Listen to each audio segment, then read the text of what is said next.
everyone, my name is Deckerlink, the trained unprofessional, and welcome to the 11th episode of All of the Above, my interview podcast that will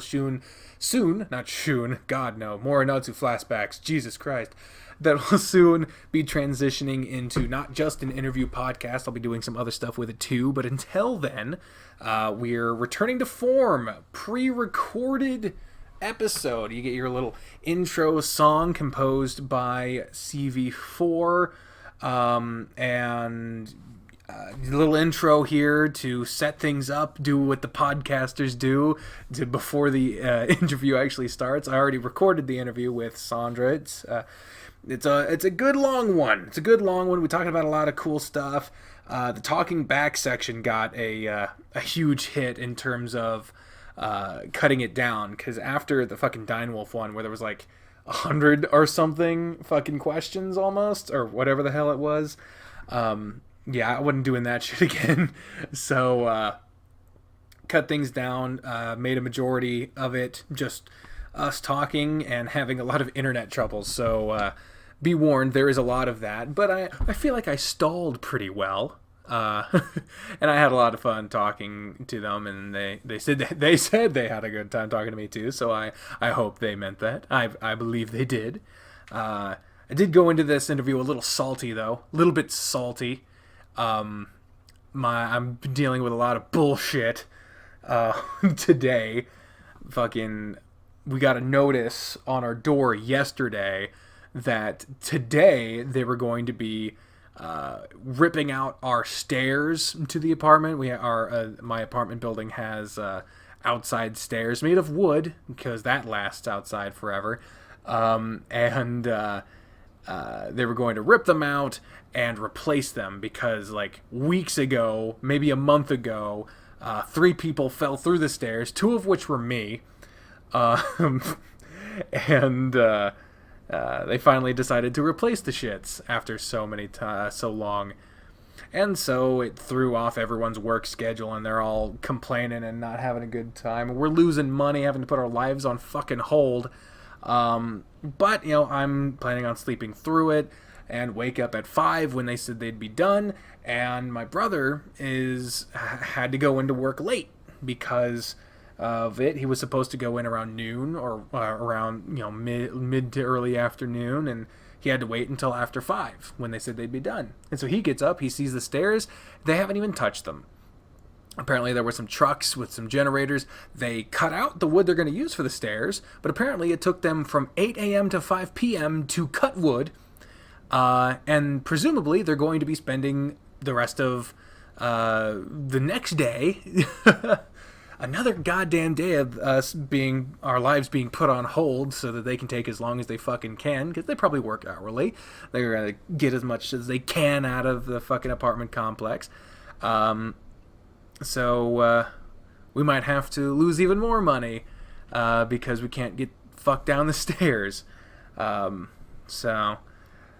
Fortunately, we've been taking the dog out bigger intervals so he can survive that long, but it also means that I have to stay up and take him out early as fuck in the morning, and then make him wait almost 12 goddamn hours before he can go out again.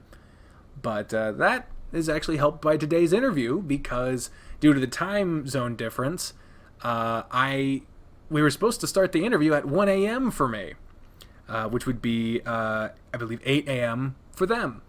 But the second part of why I'm salty as fuck is that my internet company likes to remotely download updates into our router/modem around midnight. Because, according to them, because they're a small town fucking internet company, in this town where all the restaurants and businesses, except for the Walmart, they all close at 9 or 10 o'clock at night. Obviously, there's no one awake around midnight or whatever that would need the internet, so they cut off the internet so they can remotely download updates and install shit. So right as I'm starting to get ready to set up the computer, maybe get ready, whatever, the fucking internet goes out because they're installing some goddamn updates. Oh, I was so fucking mad. But fortunately, Sandra is just absolutely patient and understanding. I mean, they deal with voice actors, so they have to be very patient and understanding. But, the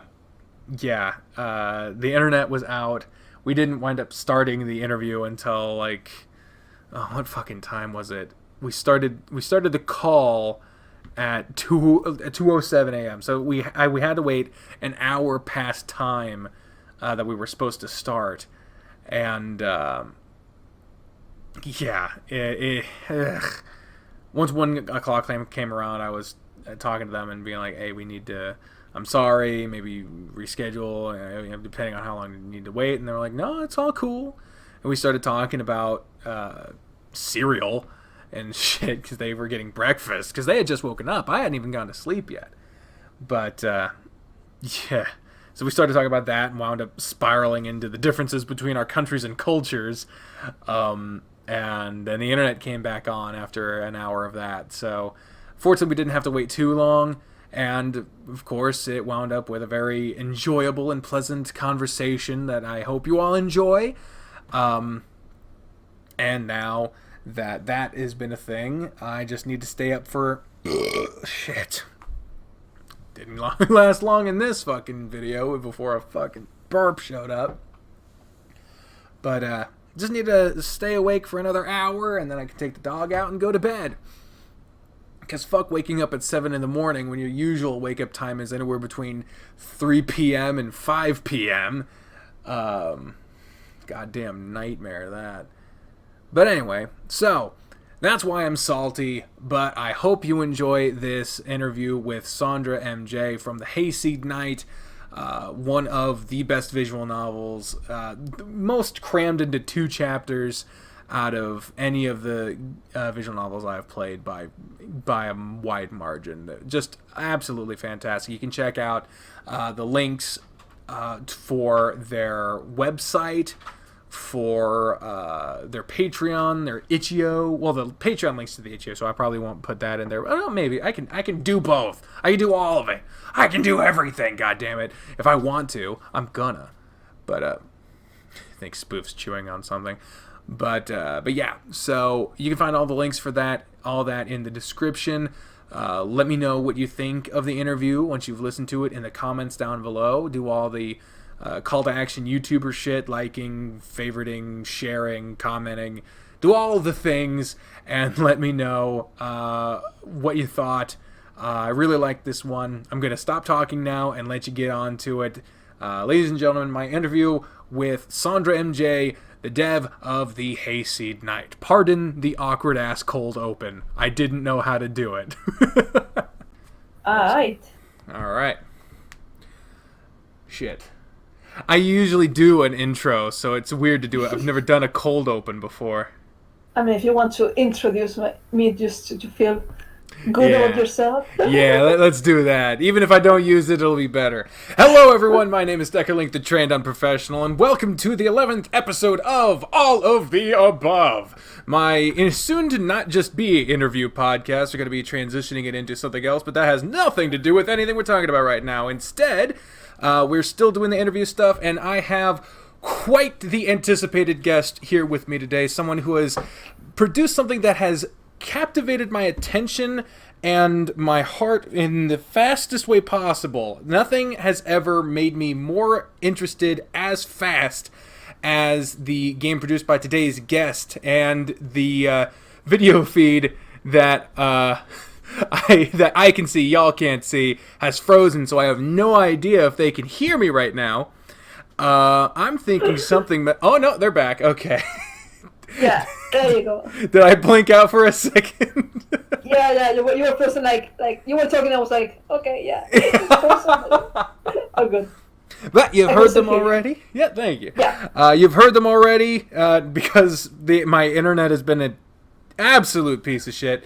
It seems it will continue to do so. Hopefully, not to a severe way until we're done with this.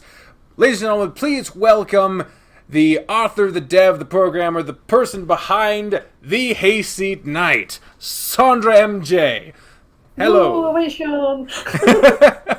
And include a laugh track or something. Oh, we got some music, live performances. I like this. How are you doing right now? How you doing? Well, I just woke up and I had breakfast, so I'd say I'm good. That's good. You know, waking up in the morning is generally seen as a better to the alternative. And, you know, we were talking before this because, as I'll probably mention in the intro that I haven't even recorded yet, my internet was down. And so we were talking about cereal, and that turned into the differences in our respective countries' cultures. Cereal is just a gateway conversation starter, it would seem.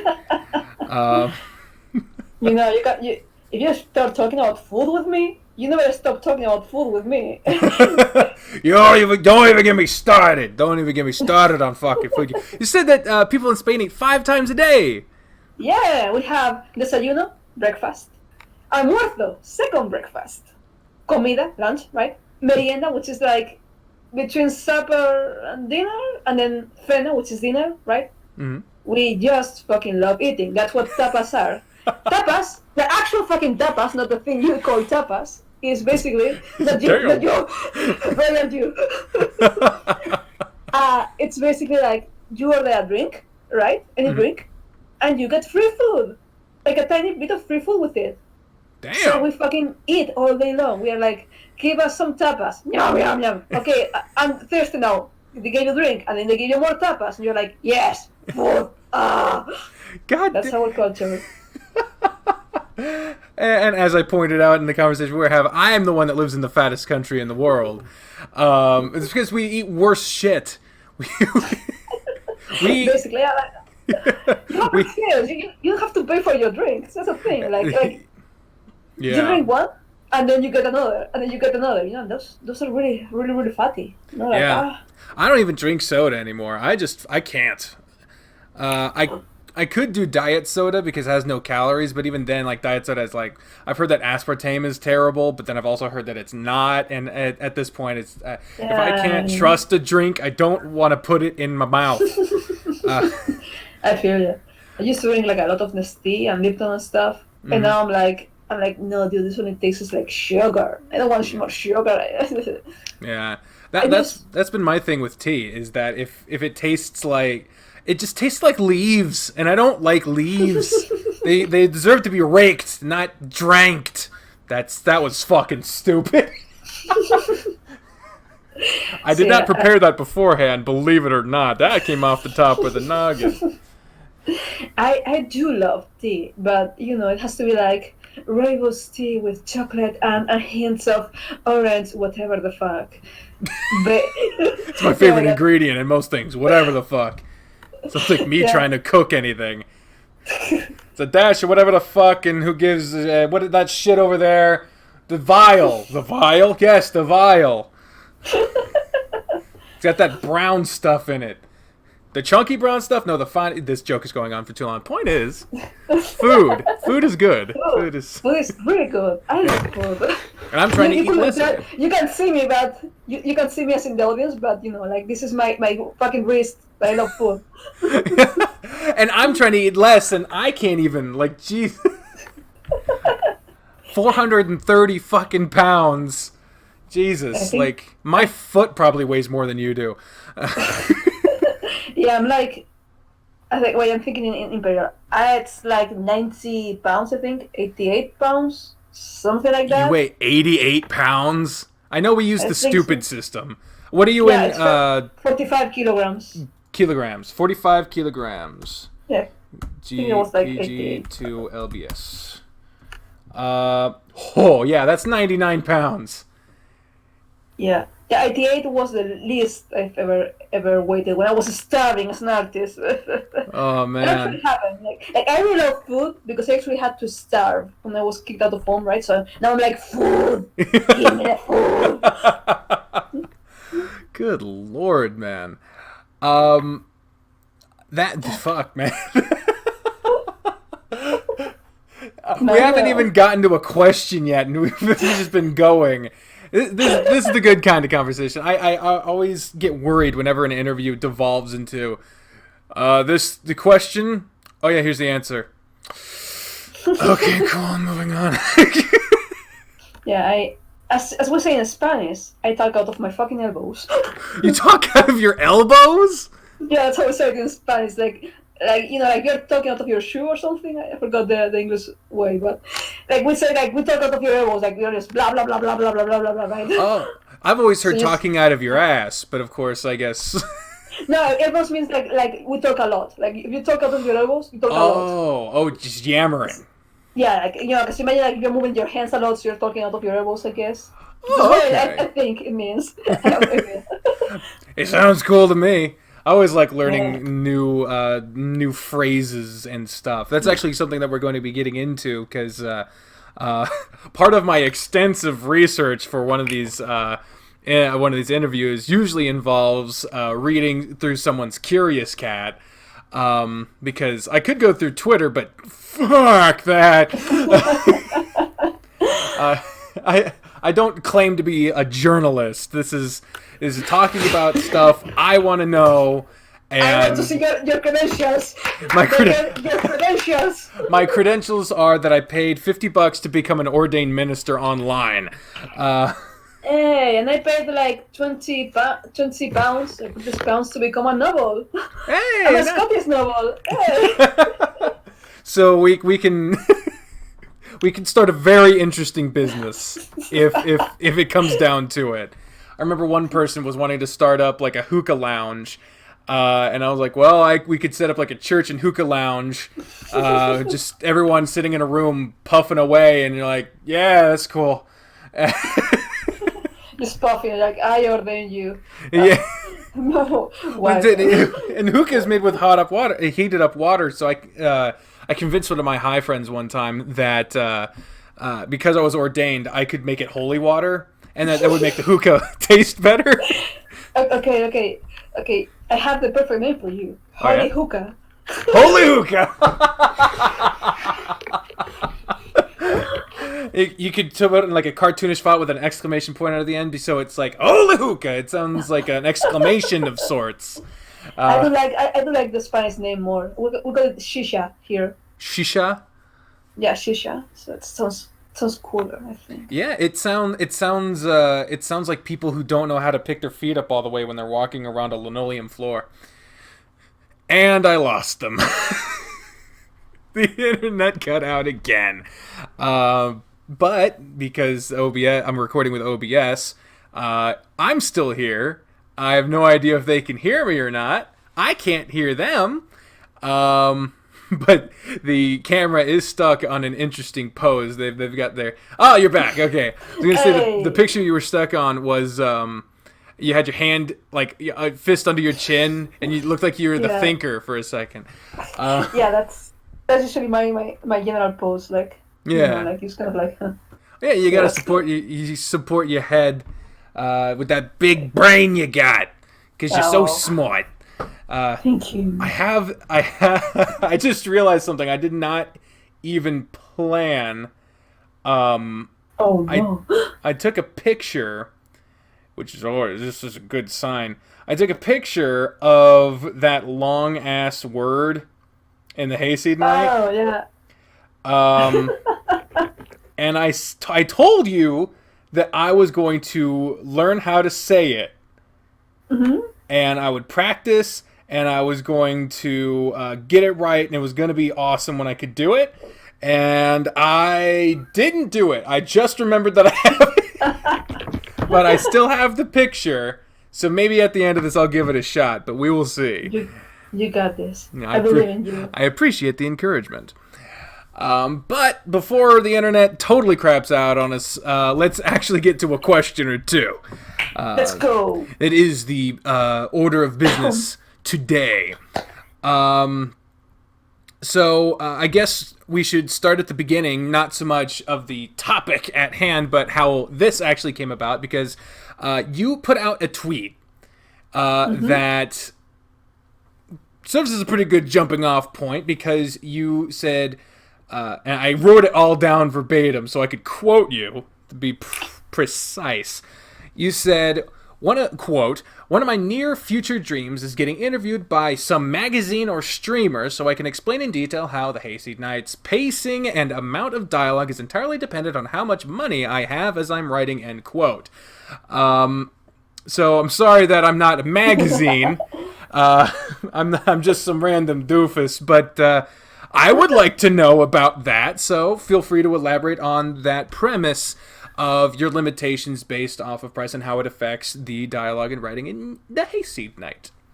Yes, when I began I began writing in 2016, but I began the visual novel in 2017, right?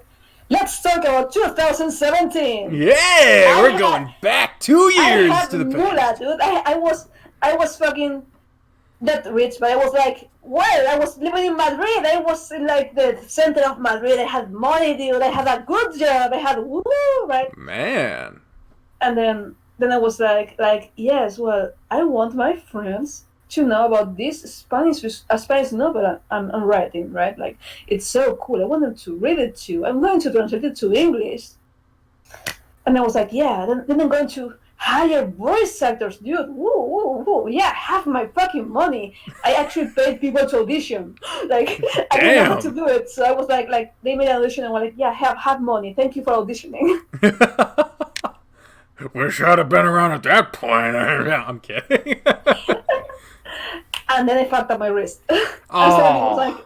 I was living in a really expensive apartment in the center of Madrid without being able to make any more money. And it was like, oh man, oh no. That sucks. What exactly happened to your wrist? Right, I had 3 jobs at the one time. I had Blizzard, DC Comics, and commissions. And another job, I forget which one. I think it was Dark Horse. So I was basically working like 14 hours a day, maybe.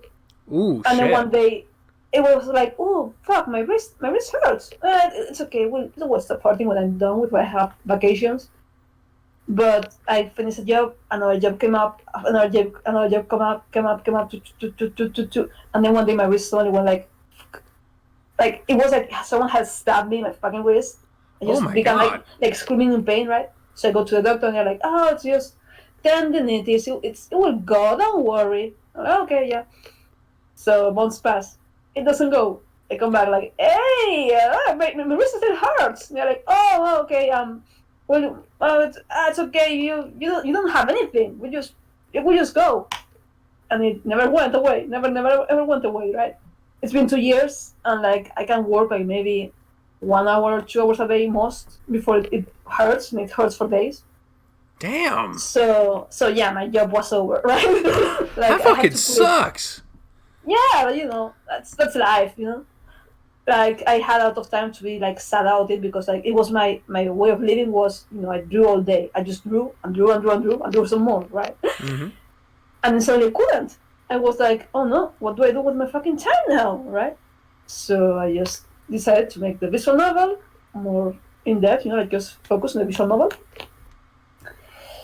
And somehow chapter 1 came to be like it was mostly translated parts from the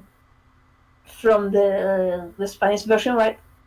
And it was like okay, yeah, I have this thing. I'm going to play the voice actors. I'm going to have all this thing. I'm going to have music. Oh, dude, I don't have money for music now. I'm going to use free music.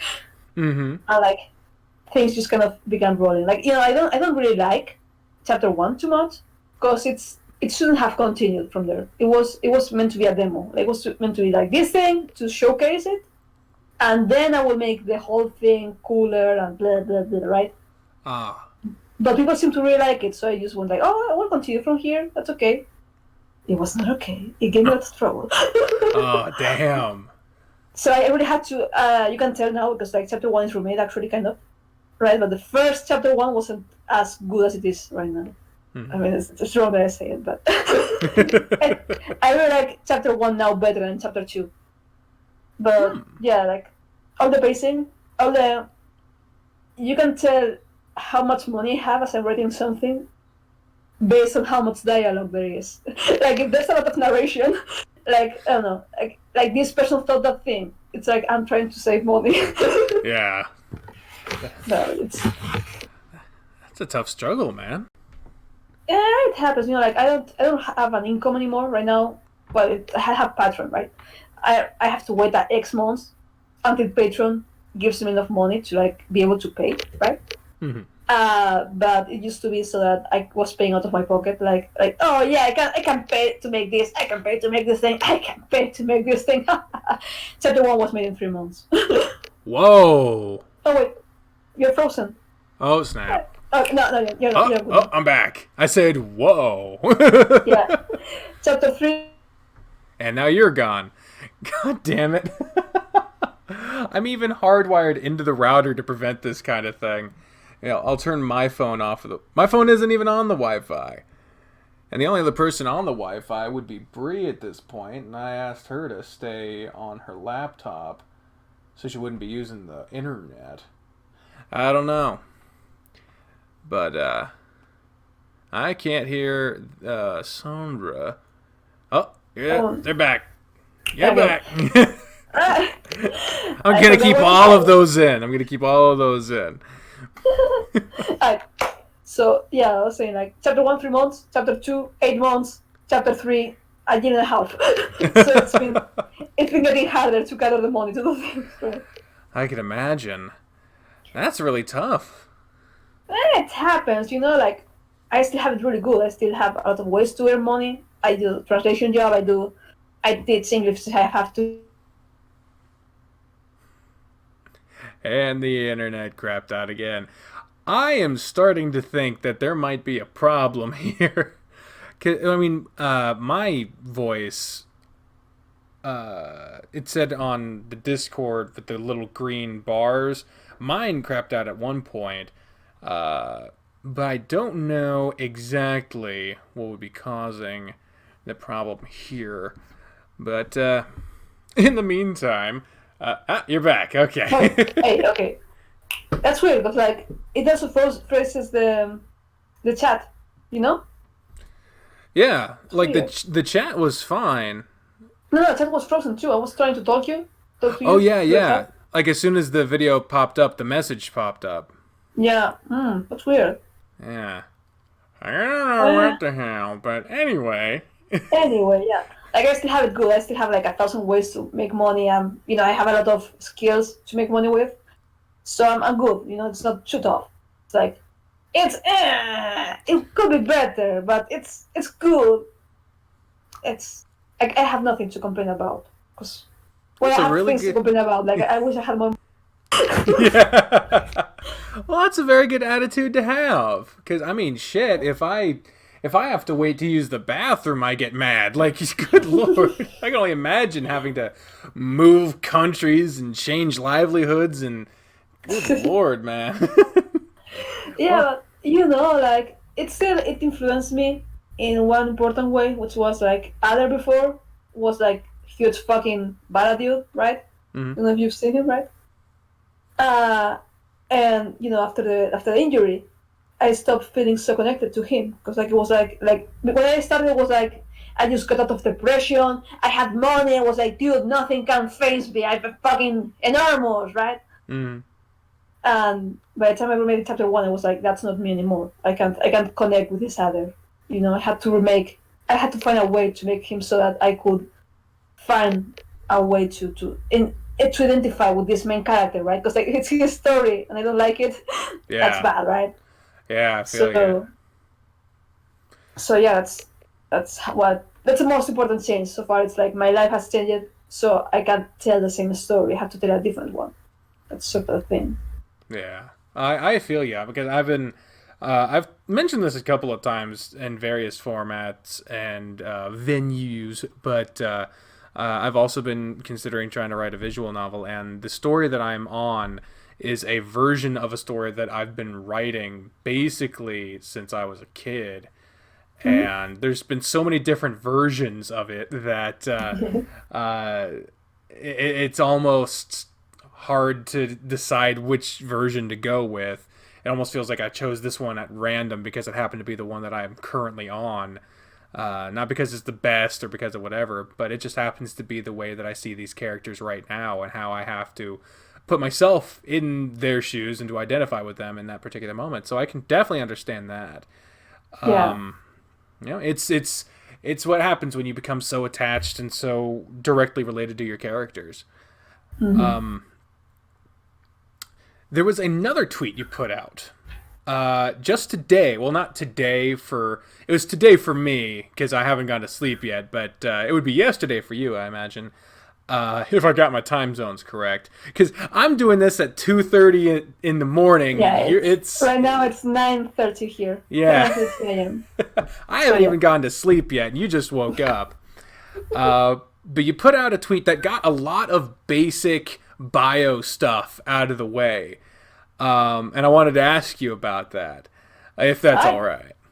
Sure, bring it on. Because you put it out because people kept asking you these various things. You're like, I remember at the end you were like, "This will do it until a week from now when people ask again." But the list says that you're 23, Spanish, non-binary, pansexual, never went to college, don't consider yourself a furry, but you undoubtedly make furry art, and you speak 6 languages.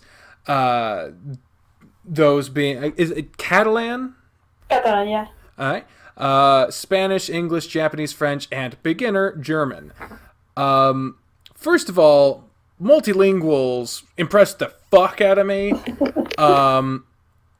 I only know a couple words in a few languages, and I tried to learn Japanese, but as soon as I got to vocab, I washed that and kanji. I wanted to actually ask you about that. You mentioned Japanese, so some people might not know if they haven't tried to learn Japanese, but there's 3 different alphabets: hiragana, katakana, and kanji. And all of them are various symbols derived, basically stolen from Chinese dialects, written language. Is dialect specifically verbal? It's kanji. It's like they were waiting from the alphabet, the Chinese alphabet, the Chinese kanji. Directly, like kanji is basically Chinese kanji, but slightly modified and with changed meanings. Mm-hmm. But for example, if you read, for example, Thor, the film, you can actually read the same kanji for thunder and lightning. It's the same in Japanese and in Chinese. I was like, yeah, I understand that. Yeah, and hiragana and katakana, most of the characters are derived from bits and pieces of various kanji. And you're frozen again. I'm going to keep talking about kanji in the meantime. I haven't verified this, but I remember hearing in, I believe it was my Japanese class, that the kanji for, I believe it was either cannabis, because marijuana is not the actual term. Of course, no, it is, but you know what I mean. Basically, what the Japanese equivalent of marijuana would be, the kanji can be broken down into medicine grass. You blinked. Yeah, you said it too. Okay. All right. There we go. We're back. So I wanted to actually ask you about. Oh, you looked like you were going to say something. What was it? I'm going to change the region to U.S. West or U.S. Central, because it's right now Western Europe, the region. Let's change to your region, so it's better. Oh yeah, I'm in Central. Okay, yeah, that works better, I think. All right. Yeah. I figured that. Okay, yeah. We're figuring it out, folks. It'll be all good. I wanted to ask. Marijuana. Yeah, marijuana. The kanji for that can be broken down into characters meaning medicine, grass. I heard that. I haven't corroborated that personally, but I find that kind of funny myself.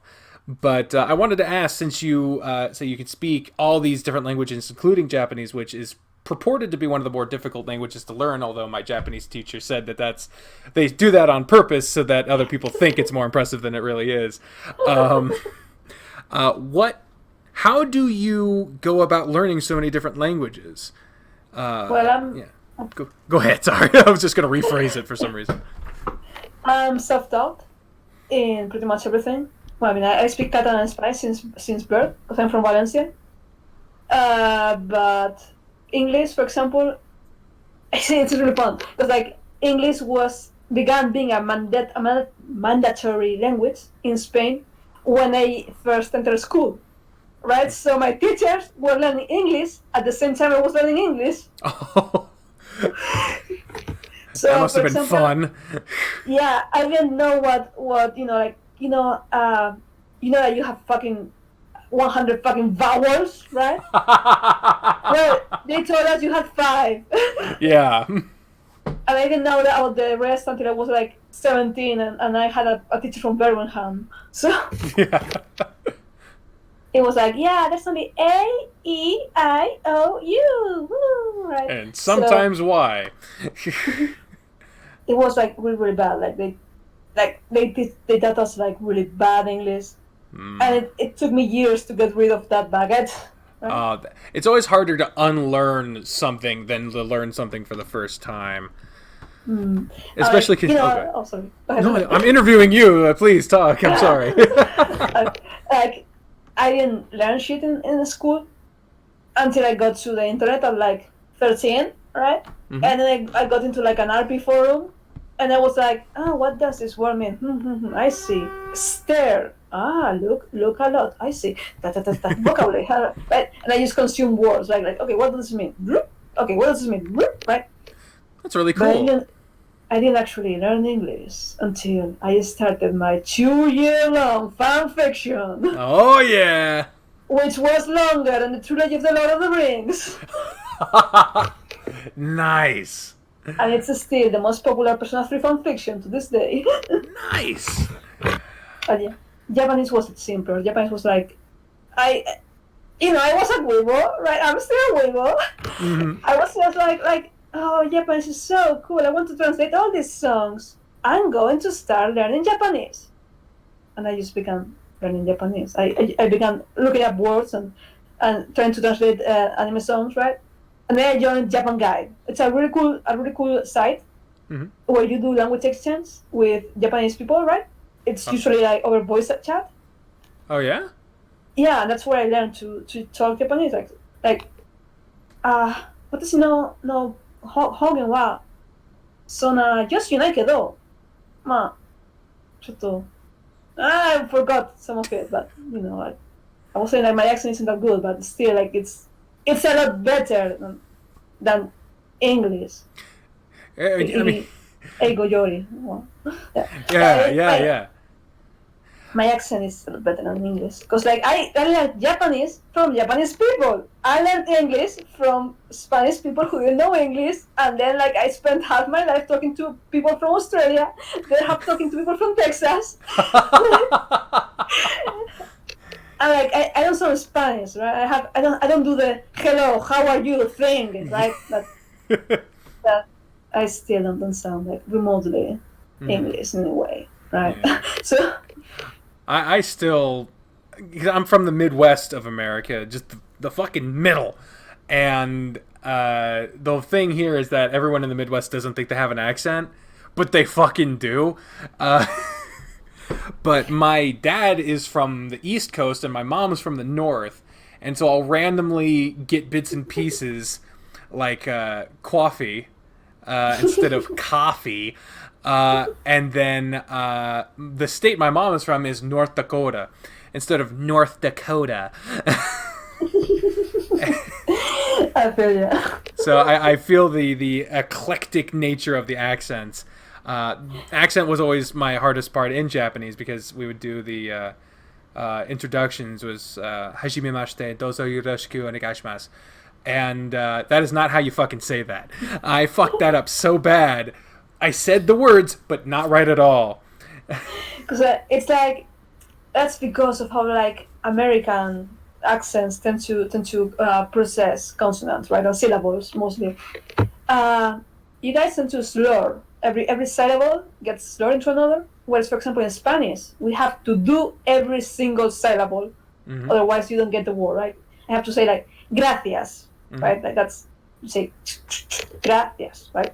I don't know. Thinking of a word here. Esternopeidomastoideo.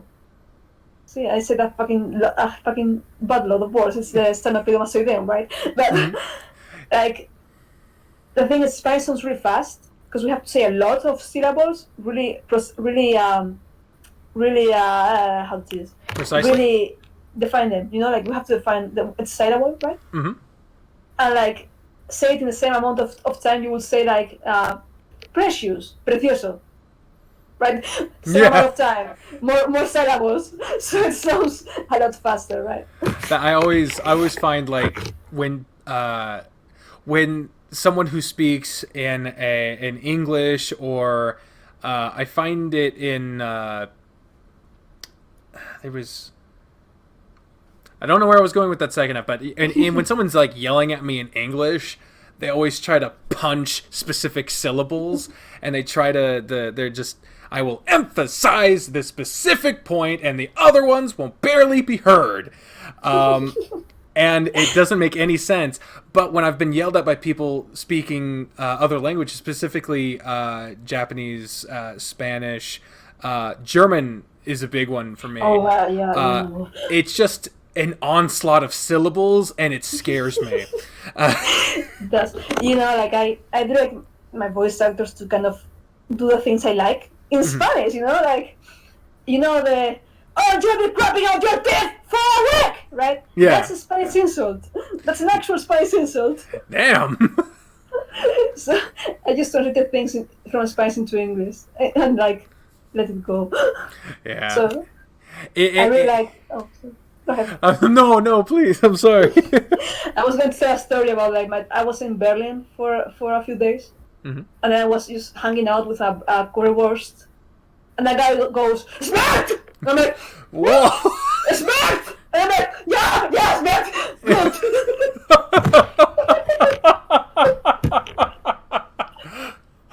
I was just so fucking scared, Like I speak German, I forgot a second.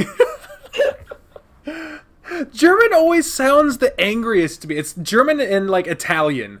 They can make things sound so angry. Yeah, I mean, someone tells you, "Figli di puttana," and you're like, "Fuck." Yeah. Yeah. But if I tell you, "Hijo de puta," you just have to. Okay. I recognize the last part of that. I didn't get all of it, but hey. It's son of a bitch. It's basically like "Figlio de puttana," "Hijo de puta." It's puta, puta. That's Spanish and Italian for you. Yeah, I get you. But yeah, that's. I remember a friend of mine. The same one I had the idea for the hookah church, but holy hookah. He taught me one phrase in German, and I don't believe it's grammatically correct.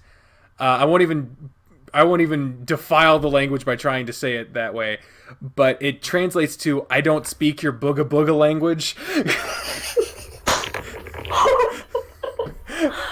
And I was like, why is that the one phrase that I get in German? I get like good morning, good night, and good health, but like that's whatever. But I don't speak your booga booga language. That's just not nice. It's not nice. Your booga booga language. I do love in English moonspeak. I'm like, that's my favorite word, moonspeak. Moonspeak? Yeah, like anytime someone says like what kind of moonspeak is that? I'm like, lovely.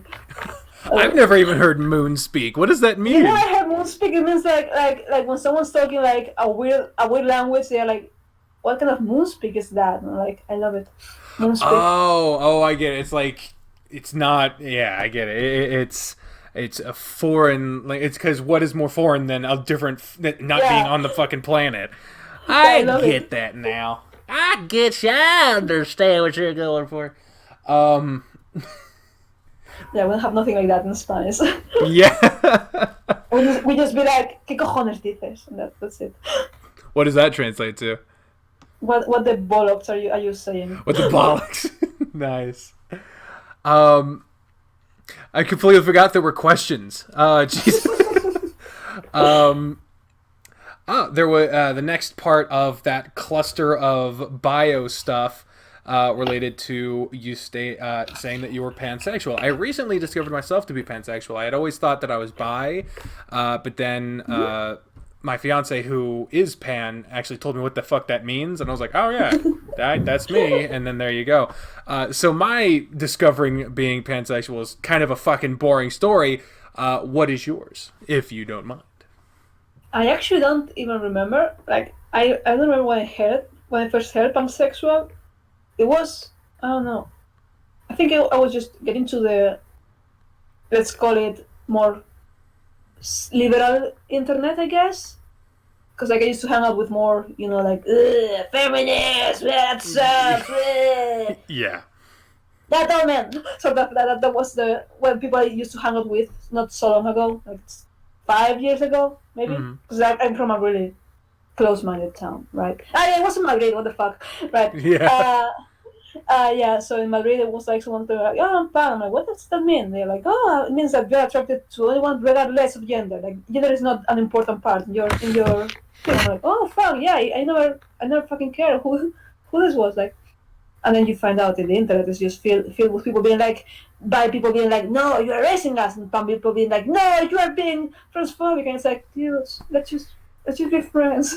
Right? Like, why is everyone gotta fucking? We're all on the same. We're all the same in a lot of ways, and the more we segment everything, is like categorization is fine, but the more we use that as reasons for separation, it's arbitrary. It's unnecessary. I Like, always say that's like, oh, sorry. I always say like people who say that pan people are erasing, bi people are like just ignoring the fact that who is actually erasing us, like yeah. if you blame your friends who are on your side for erasing you from the like it's straight people who don't want to see us, not Yeah. that's we're on the same side here. Yeah, it's on the same. We're not. Yeah, it's ridiculous. Yeah, I honestly, and the weird thing is, like, you can look through history and you see examples of times where I don't want to say alternative sexualities because they're perfectly normal to the standard, but non-straight relationships were seen as normal as a cloudy day or a sunny day. It was just a thing that happened, but all of a sudden, just humanity got a collective stick up their asses and decided that it just wasn't the case anymore. And now that the internet's come around and the exchange of information is such that no one can be sequestered into their own thing, people have either doubled down on not learning anything about the rest of the world, or they've become enlightened and realized that the world is bigger than what their small community says is normal. Yeah, that's So been the yeah. case always. Like I'm from a small town, right? And like I don't know, like I used to get in fights over people calling my brother gay, right? They were like, "Yeah, he's gay," and I was like, "Fuck you, say," right? Yeah. Because like I was taught it was wrong, right? Yeah. But like you can always choose to like even in the smallest town, even in the most backwater place, you can choose to either try and expand your horizons, try and travel, try and talk to other people, or be like, "No, the rest are bad. I'm good." And a lot of people here who are like those barbarians. I'm like, did you just fucking say those barbarians? As in, fucking unironically say those barbarians referring to people from not here? Yeah, it's like just because they're not here doesn't mean they're prehistoric beings like that have less cognizant ability. They are Homo sapiens. They're the same as you. Anyway, we could go on about this all the fucking time, but it We would could seem rant all day. yeah, but it would seem that it would just be us bouncing the same fucking things back and forth because we seem to agree on this. So there you go. Hey. And then the last bit from that little cluster of bio informations. I hope that's not odd. I tend to just say things wrong, even though I know it's not. I know it's wrong. Go ahead, don't worry. Good. Yeah, if my nonsense ever is disconcerting, just let me know. Even people who have spoken English their entire lives, sometimes they're just like, "What the fuck?" But sometimes it's me. But the last bit from that biographical tweet was you mentioned that you don't see yourself as a furry, but you do see yourself as making furry art. Now, I am someone who I didn't consider myself a furry until I learned a particular definition of it, which is basically just the most like level 1 furry is just liking anthropomorphic animal characters in any sense. Like Yeah. if you like Looney Tunes, then you can consider yourself a furry. In that regard, I consider myself a furry, but a lot of people don't see it that way. They see it like, if you had fursuits and you like fucking animals, like, that is, no. I get it. So now that I'm kind of pulling back from the community a little bit, just to diversify what I do, I find the distinction between being a furry versus just participating in the community via art or content interesting. So where do you particularly find that distinction in yourself? Well, I used to say, well, when I was younger, I was like, no, I'm not a furry, because, like, I would hang out with people who hated furries, so I wasn't a furry, obviously, right? And then, like, once I realized that furries were not bad people, woo, right? I just was like, okay, maybe I'm a furry. Yeah, I'm just going to say I'm a furry, right? So it was like, I tried to have like a persona and everything. I couldn't. I was like, I couldn't find, I couldn't feel identified. And I really don't consume furry art at all. Like, other than, I love Petty Jindy. I love my friends. My friends are the best. I love their art. It's a very specific kind of art. It's like, I love cartoons, sort of, I guess. Like Disney, sort of, right? Yeah. And I used to say, like, I'm furry, yeah, okay, I'm furry. Until I went to a furcon, and then it wasn't a furry anymore. Yeah. That's been kind of my worry. A lot of people have been trying to convince me to go to a convention. I'm about to move to Chicago, and there's a big convention held there called Midwest Fur Fest, and a lot of people have been telling me that I should go, and I've even considered going, but I've been a little worried about it because I feel like that is... I'd fucking deep dive into the community a little bit. It's like, I mean, like, I had fun with some friends there. Like, some people were like, oh my god, here you are, that's you, oh, that's so cool. Ah. Yeah. Other people, I just couldn't. Well, what happened? Were people rude to you, or just too explicit? Some people are weird, right? Like that's a given. Like some people were very weird, like very, very, very weird. Like please don't hug me. Yes. Some people were like, my favorite anecdote to tell is like, I was in Madrid just hanging out, but when I was like, yeah, I'm furry, I'm furry channels, I'm for whatever, right? I had a meet with some people, and well, there are two occasions actually. One of them was like, I'm in an anime con, and I'm like, hello, I'm Sandra. Hi, I'm Sandra. Who are you? Oh. Oh God. That's nice.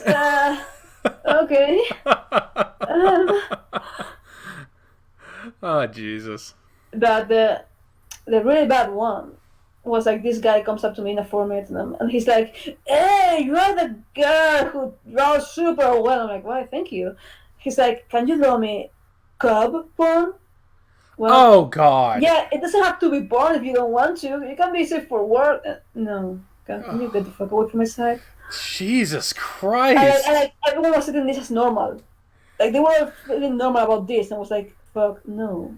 You know, like, I'm not about to hang out with someone like that. Yeah, and then your refusal to do so all of a sudden makes you not the norm to them. They're like, why? What's your problem? Like, oh, I don't know. I get out of this shit, like, people are like, oh, that's Sanders kind of sassy. She's kind of like...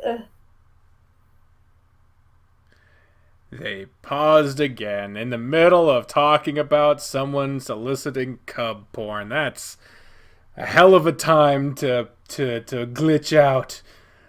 That was a long time between glitch outs, though. That was a long one. But here's hoping that never fucking happens to me, because I currently am planning to go to Midwest Fur Fest at some point, but that could change really fast. It all depends on how things are at that point. There's a bug in my face. I can't stand bugs, man. I fucking can't. Hi. Welcome back. And welcome back. Oh, no, there you go. There we go. Right. Yeah, U.S. Central. I was just listening. I wasn't saying anything, so worry. I was saying, like, like, I get out of this kind of thing. Mm-hmm. with people saying like, "Oh, that's Sandra. Sandra is kind of like an asshole sometimes, right?" Like sometimes I just go like, just like like being like this, right? Seb comes from somewhere, right? So Yeah. so people just let it be sometimes, but other times it's like no, you have to be cool to people asking that sort of thing, and no. I won't shut up about this thing. Yeah. You don't owe people shit. Yeah, I'd say go to the foregone and see if you like it. Maybe it was like maybe I didn't like my own foregone. Maybe you will like yours.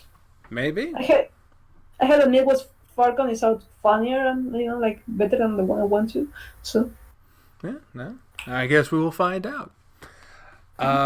So now moving up on past the bio tweet, we can go to the traditional take us back to the beginning question.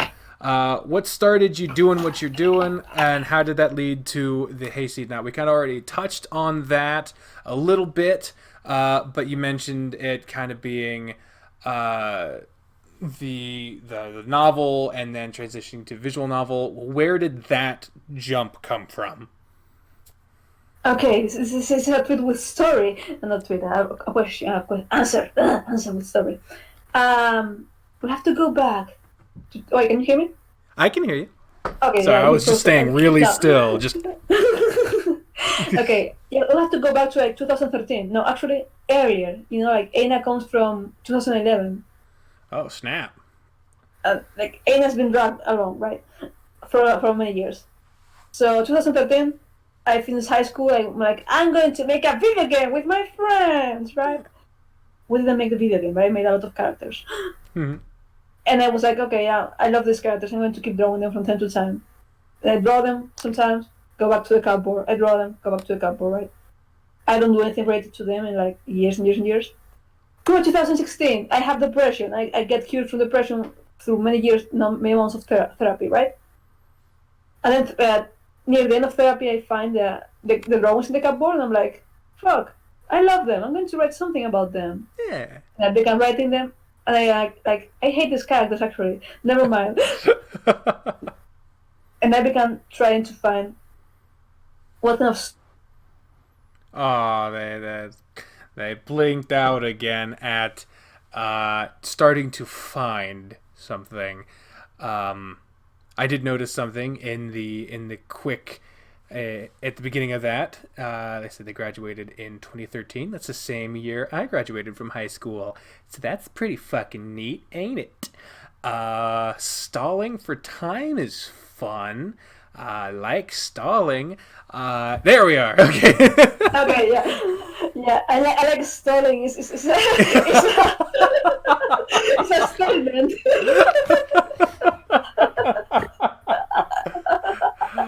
I'm doing my job, damn it.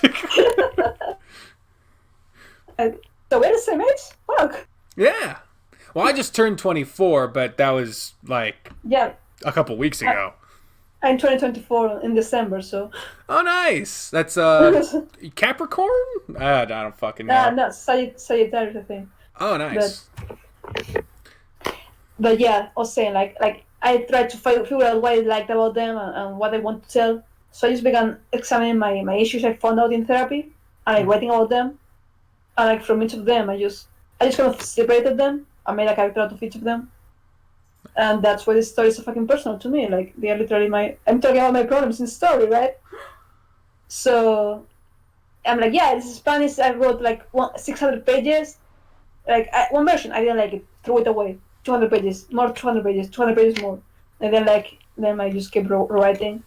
Goodness. Until the visual novel came along in 2017, and I haven't been allowed to write since. Well, where did the decision to go from novel to... Okay, so you wanted to make a game, and then you started writing stuff. So did that just seem like a natural combination between I wrote a bunch of stuff, I want to make a game about writing stuff? Like, is that just how it came about? Actually, I was just really, really bad at writing descriptions. So I figured I'm going to draw them. Hey, I'm an artist. I'm a fucking artist. I'm going to draw them. I fucking wish I could do that. I can't draw. You can, because like I stopped drawing after high school. I didn't draw for like 4 years. I didn't draw anything. So I had to relearn everything. Actually, did they show you first pictures of these guys? Because wait, You gonna send me some I actually pictures? I have a whole department in my not department. Fuck, I Like forgot the word. I folder? have a whole tab in my website Oh, nice. because like I love showing how they evolved because like I forgot everything I knew after high school because like I had to relearn things that I could do when I was 17 and I couldn't do when I was 21, right? I feel you. So that's the thing. Like it's never too late to learn. It's never too late to do anything. I got so good because I kept drawing every day after that. I got obsessed with my cats, so I drew them every day, every single fucking day Damn. until I got good. Get Magically. good, scrub. You gotta get good. Like that's the thing. Like I always failed art when I was a kid. Always fucking failed art. Always kept failing art as I grew up. No one liked the things I did, but I liked art, so I kept going. Right. So that's my thing. That's your thing. I like that. Do It's your your thing. thing. Do your Yeah. thing. My thing is being as stubborn as a fucking mule. Hey, sometimes that helps. Sometimes that helps. Remember This that? Yeah, is there's the quotable. hayseedknight.com/gallery. Let's open this up. Copy link. Go there.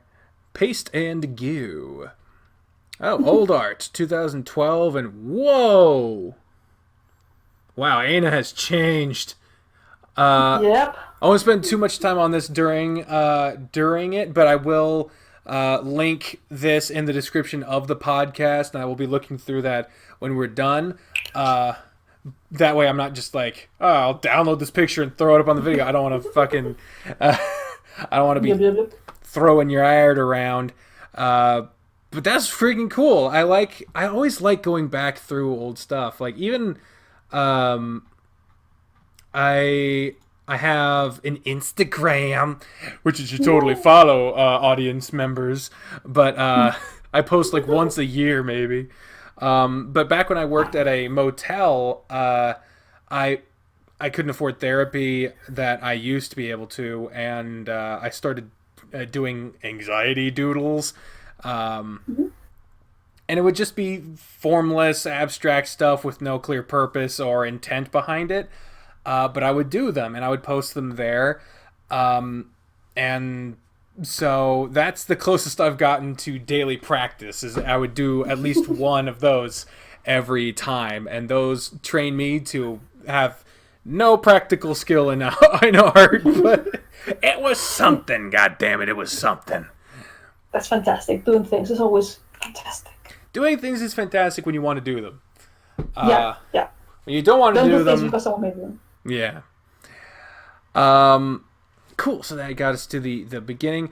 I remember seeing on your Curious Cat that the origin of the Hayseed Knight kind of stemmed from personifying some of the internal feelings that you had as you struggled to cope with depression and anxiety following various changes in your life. Could you go into those elements that went into the characters and maybe bring out specific examples of characters and elements from your current work that stem from those elements? Yep, yep. Right, so one of my things with depression was always that, well, Aina, I'm going back to that, this is the first character I made that's still around. Mm-hmm. I made her when I was 15 and edgy. And I felt like no one listened to me ever, so I may as well be mute. Oh, so that's where that came from. Yeah, and then I actually spent a whole month being mute when I was 21. Because I heard my vocal cords. And right? I couldn't talk at all. So I spent one month being mute. So that was fun. that helped getting the character right, I think. Yeah, I can imagine so.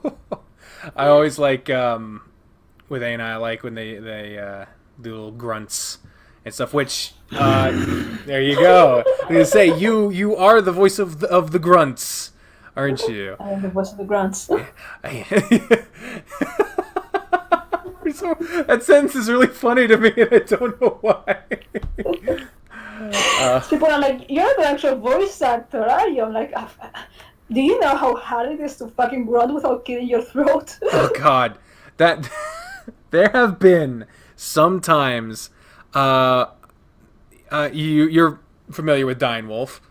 Mm-hmm. His game, extracurricular activities. There is a character in there called Coach Grifter. I don't know how familiar you are with extracurricular. I played. I've been playing since a lot of years. Yeah, no, I know Dying since I've seen before the visual novel. So I'm very glad. I fucking bugs in my face. I hate it. I hate it. Inner peace, despite the bugs flying into my mouth. I heard somewhere that like over the course of your life there will be 7 spiders that crawl inside your mouth when you're sleeping. You have to find them and fight them. That shit bugged the fuck out of me. But I just did a pun and I didn't even realize it bugs the fuck out. But anyway,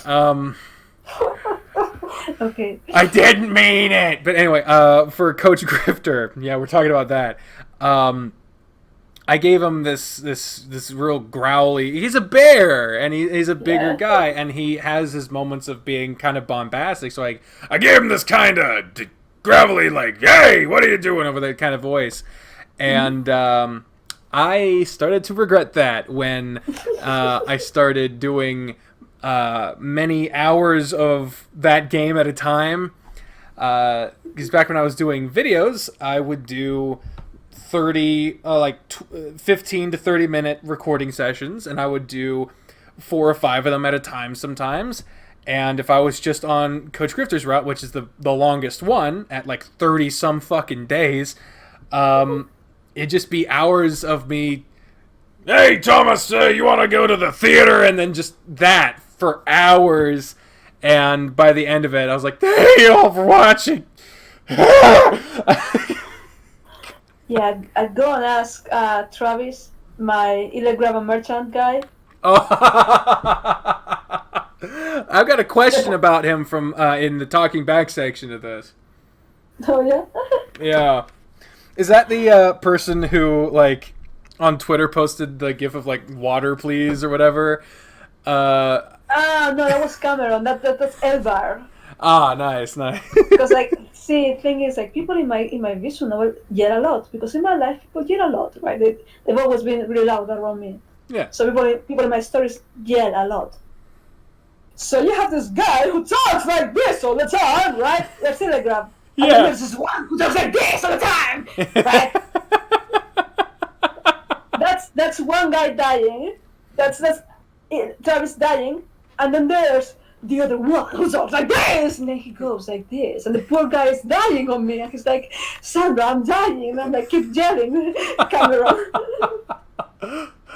Oh God! I mean, yeah.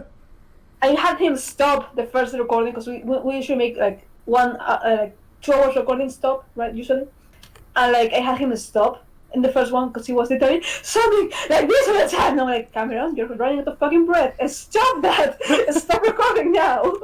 Take a fucking break." Oh God! I mean, trying to get into voice acting, it's my dream job, and I remember looking into some of the voice actors I knew at the time when I was working at GameStop, and they were playing an interview with a voice actor from some game. I think it was like Titanfall or something, and they were interviewing. It was like, what do you remember most about recording for this game? And they're like, the day they had me scream "grenade" for 4 hours.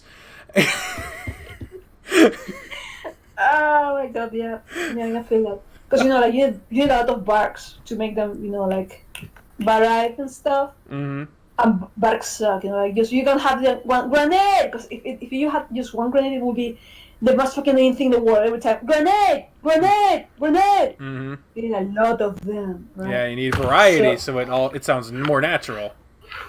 Yeah, so I can't fucking imagine. Oh my god. Yeah.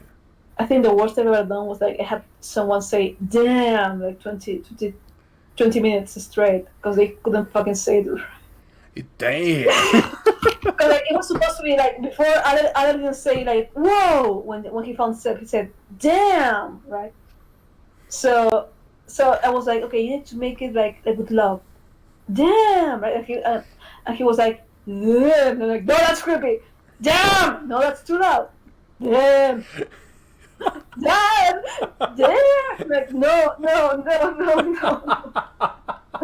That day I learned that and if you don't have it right in like the fifth or the sixth, it's not going to be right ever. Don't bother. Don't do it. You're going to lose time. You're going to motivate yourself, motivate the other person. You know, that's not how it goes. You need momentum. Just keep going, and you'll figure it out. Sort of, you know. Yeah, it's all about doing them takes. I mean, how many fucking times? Like, there have been times where I wanted to compile. There's a YouTuber back in the day called Mystery Guitar Man, and he did these fantastic videos of songs and stuff like that. And he always would record like an outro that was a couple minutes long. And every time he like fucked up on a line, sometimes he would just include like the first millisecond of it, and there would be like 50 of those takes. It would be like he'd be trying to say thank you all, but it would be thank you. It would just be him in various positions, showing how many times he fucked up saying this line, and so, it feels like that sometimes. Oh my god, that's fantastic. Yeah. I'm really obsessive about takes. Mm-hmm. So I would actually like spend hours just altering syllables, just tiny fucking syllables of a word to make it sound fucking right. So I usually ask for like 3 takes or 4 takes maybe, and I want them each in one emotion. Like they're like, okay, give me this, like I don't know, the usual. I have shorthand for each character, so they know how to do their voices, right? With a shorthand, instead of like being like, okay, do this. I usually they say like, okay, this. We go faster than that. Mm-hmm. So I just like wildly different takes just to be able to like sew them together. Like, okay, I want this syllable to be extremely angrier, and this one to be sad, and this one to be. Yeah, I remember. It's super fun. Yeah. I remember you saying that you like edited 2 syllables together here recently, or just just for that. Yeah. Shit's hard, man. Oh god. Like, most people don't get so deep into it, but I'm like, I just have like this. I've spent years, like a year and a half, with the characters in my mind, thinking how I want them to sound, and then you have the voice actors, and obviously they can't be the same as in your mind, right? Yeah. And trying to make them be that, it's fucking dumb. You can't fit a square peg in a round hole, right? Yeah. So what I do is I want like, okay, I want you to do this, do your best, and I'm going to fill in the gaps myself, right? Mm-hmm. That's how we get the connection there. That's another good mindset. You have a lot of good mindsets to have. Thank you. Because a lot of people I've found, because I've only been cast in one project that actually saw fruition. But that wasn't even a voice acting gig. It was an indie film. But I've found a lot of people because I've been cast in a lot of like fan dubs and abridged series that never went anywhere, or comic book to real life projects that never went anywhere. If all of those things worked out, I'd have so many fucking credits that never actually happened. It sucks because you need those as a voice actor. You just have to pretend they were done.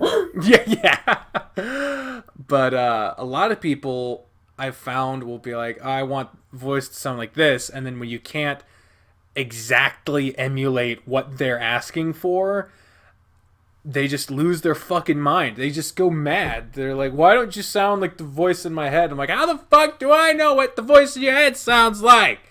God damn. and they're frozen again. So it's, I'm being I'm saying things as if because they can hear that. Okay, there we go. There we go. Right, I was going to say about that, like I think if you can make a voice actor feel more, if you can make an actor feel more confident when they walk out than when they walk. Oh, damn it! It broke off again. We're trying, folks. We're trying. Talking about. Okay, yeah. There we go. Actor's confidence. Right. My philosophy is like an actor has to walk out more confident than they walk in. Because if you make it the other way around, you made it wrong. You didn't have fun with them. You didn't make them feel good about themselves, and it's not going anywhere. They won't like working with you. You know, like you have to uplift them. If it's not what you need, you have to try and steer them towards it. And if it's not what you need after all in the end, well, maybe you made a mistake casting, or maybe whatever. But what I usually do is I help them have the words, but they have the acting. I'm going to make a character that fits them. Like at first, Illegov sounded like this. He was just chill. He was just normal, right? Like he talked like this all the time, and that's it. And I was like, no, that's boring. Let's find something that works with you. You're so hammy, dude. Yeah, let's find something that works with you, right? And we found out the thing where he was like this all the time. And it's like, it was so fucking ordinary, That's awesome. Sorry, go ahead. No, please go on. I was going to say, our Geoff's voice actor, Joe, right? Like, I wanted another voice actor, but he wouldn't make it in the end. So Joe was brought to me like, hey, this guy could make it. And, okay, cool. So I was like, okay, I want you to sound like an asshole, right? Like, yeah, he sounded like this all the time, just like all the time, right? Like, he talked like this, and it was super boring. This is my fault. I didn't do well. Can we please work together to make something new? And we found the same song we hate or love, but you will remember it, Yeah. That was one thing that I tried to keep in mind with we gotta mention it at some point, don't we? That I did audition and not get in. I'm not bitter about that, by the way. That would be terribly unprofessional of me. You did fantastic, however. I did? You were five pigs for vomit. You cut out in the middle of that. Oh, sorry. You were in my last 5 pigs for vomit. Whoa, damn. I did a lot better than I thought I did. And then it came down to, like, I wanted someone with a little bit more, I think, refinement. Like, I wanted something a little bit more, like, deadpan. That's it. I wanted someone more deadpan. And that's what it came down to in the end. But that's it, like, you did fantastic. Well, I appreciate that. And, even if I didn't, it would still be more valuable to me to hear if I didn't than just because I trust you to be. You do voice direction professionally now, so I would trust that if I didn't do well, you wouldn't just blow smoke because I happened to be interviewing you at the time, which is I'm glad because I was worried about. I believe I did. A particular voice for the executioner and no one knows. I've not shared my audition takes with anyone other than you. And some of my audience members might know the voice of, if they watch Adastra, the voice I gave the character Cassius.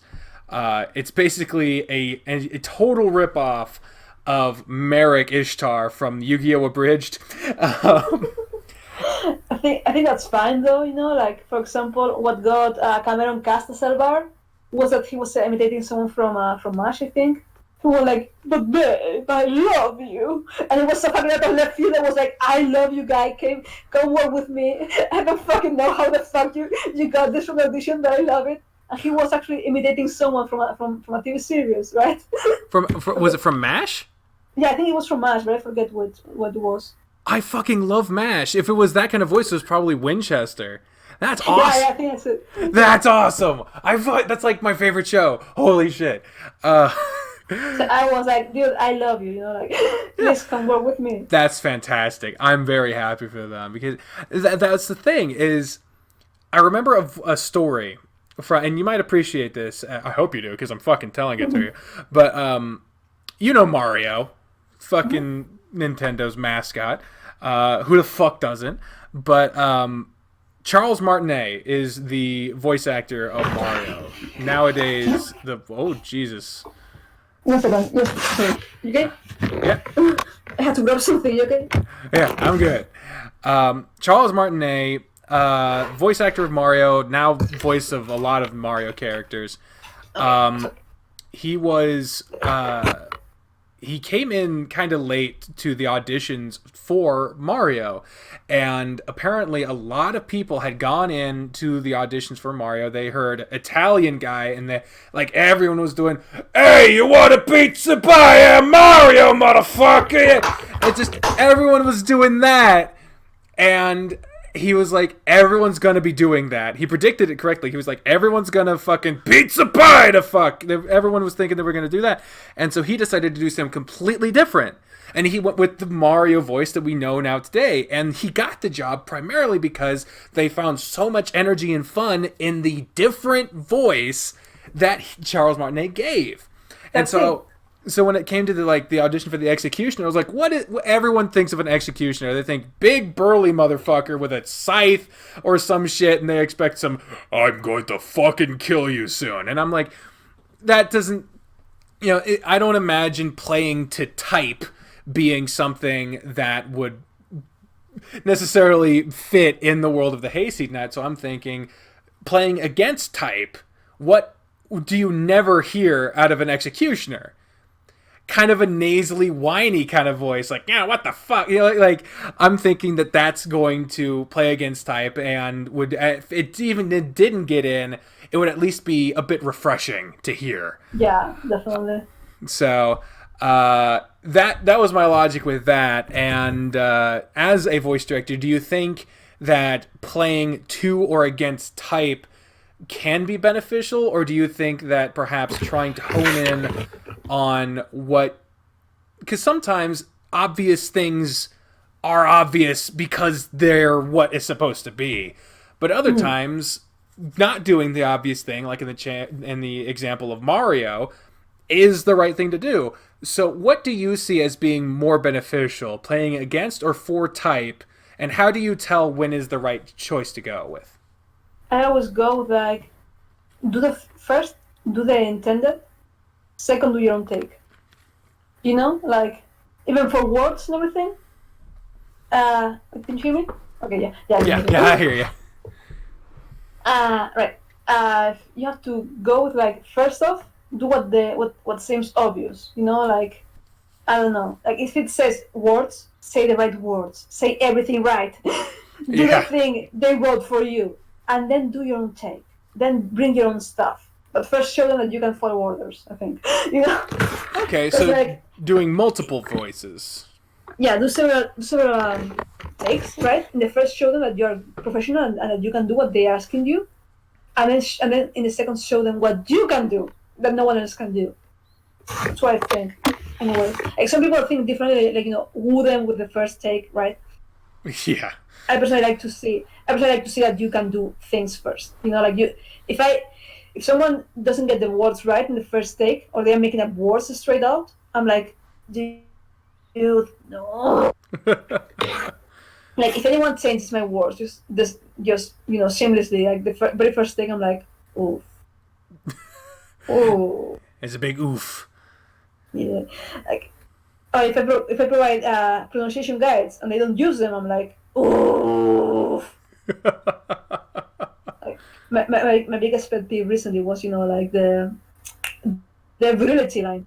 People were making up their own fucking words. Like probably it is like fertility. I'm like, that's not a fucking word. If you know a word, Google it, find it out, say it. Don't think I got it wrong. I remember your first instinct. I remember you put out a tweet like, and another one that said the fucking line wrong. Are you guys just not reading the shit? Yeah, because like the other one was like, oh, that's just hearsay, right? Instead of hearsay, they were saying heresy. It's heresy, yeah. Like, that's fucking heresy. Stop it.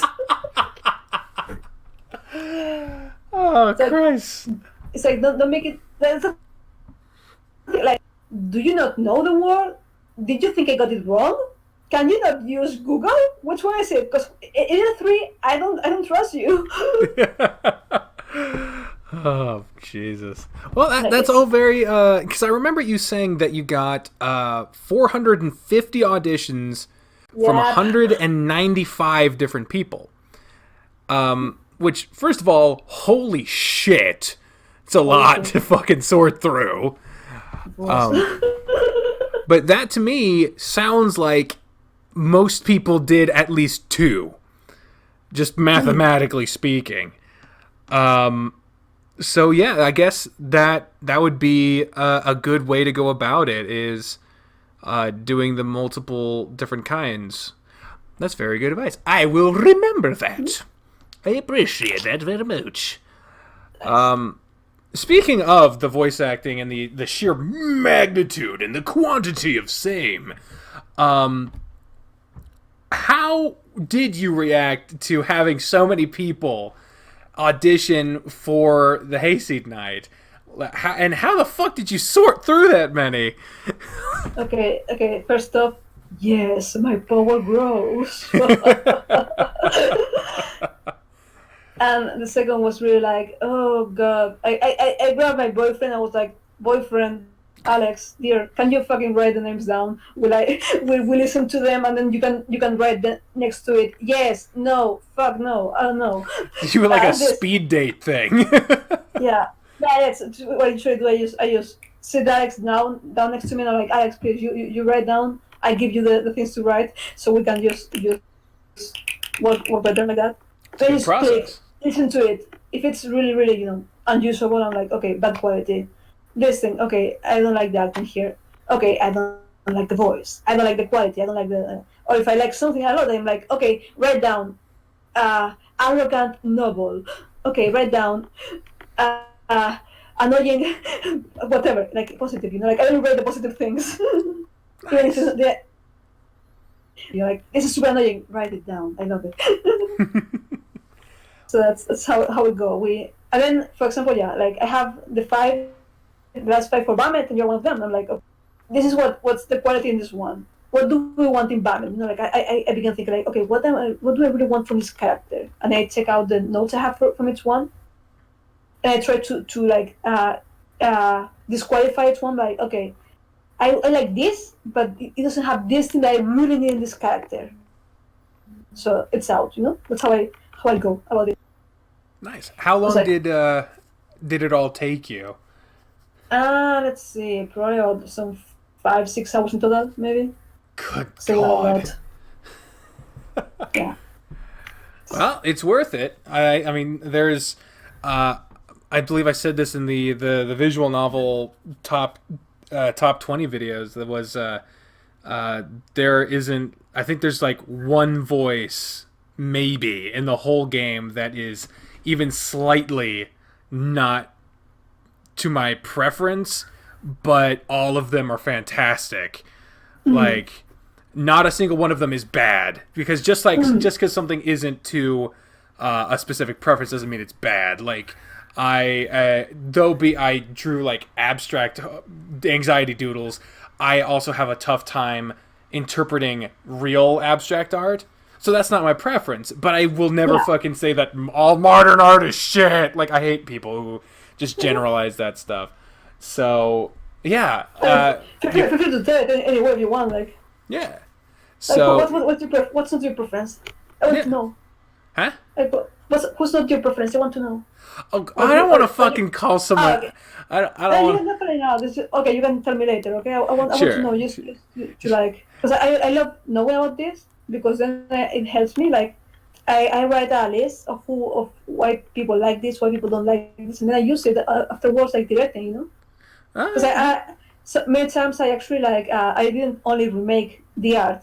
Sometimes I've actually remade voice acting, like in the case of Father. Other had never VA before, right? But it wasn't working out, so he got recast as another voice actor. Okay. Cool. So I got the things I learned from like doing the first 2 chapters, and I was okay. This is the other I want, and this is what I can do to make him really charming. Like really have the fucking fuck.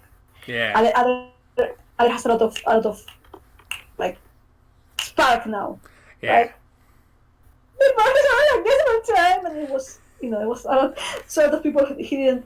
So some people he's not endeavoring to some people 600 knots in the rain, right? Mm. So I use the things I learned. I don't. I understand not wanting to like say something bad about something else because that's good. You know? Yeah. But I do think it's very important to say your opinion. So like even if it's not your preference, it's good that you realize it's not your preference. It's good to know it because every piece of advice I get, it's a good piece of advice, unless it's a bad piece of advice. In which case, it's not a good piece of. I'll tell you. I just don't want to do it on the podcast, all that, because I don't want to be like one motherfucker. Yeah, I don't want to seem like I'm. This deal is the worst. Yeah, I don't feel like now would be the time to call to. I wouldn't be calling anyone out, but yeah, it might. I've been guilty of that, like before, like when I was working in comics. I kept forgetting, like this is not meant to be private, and I was like, yeah, dude, I fucking hate this person because they do this thing. So I'm just like really, really blunt about this kind of thing. Like when I don't like something, I tell it. When I love something, I tell it too. Mm-hmm. So I'm like, yeah, I don't like this person, and I forget it's not private. Yeah. Well, see, that's the thing. When you're just used to being quote unquote real with people, sometimes you forget that there is a time and a place. Oh god, I used to be such a fucking cringe carnival. I used to think that I tell people how it is whenever the hell, and then that just makes me whatever. No. Jesus. I remember I was in it was 2015. I was it was in college, and I was in a game. I was in the game lounge with a group of my friends at the time, and there was one dude who was this like super possessive asshole boyfriend to this girl that we were friends with. Mm-hmm. And she was fucked somewhere. We don't fucking know, but he like kept coming into the room and being like, "Where is she?" Like, we don't fucking know. If you care so much, fucking call her. We don't fucking know. We don't own, like, we're not responsible for knowing where your fucking girlfriend is. And also, she's her own person. Why the fuck do you care so much? Like, why are you freaking out? It's your college campus. You're not in the fucking Sahara Desert. She's fine. But he just kept coming back and back. Being like, okay, guys, this is serious. Where is she? I don't know where she is. It's like, you waited 5 minutes. What the fuck do you think is happening? And so finally, he came back like the 5th time, and I just went off on him, and to a point where he just left and didn't come back.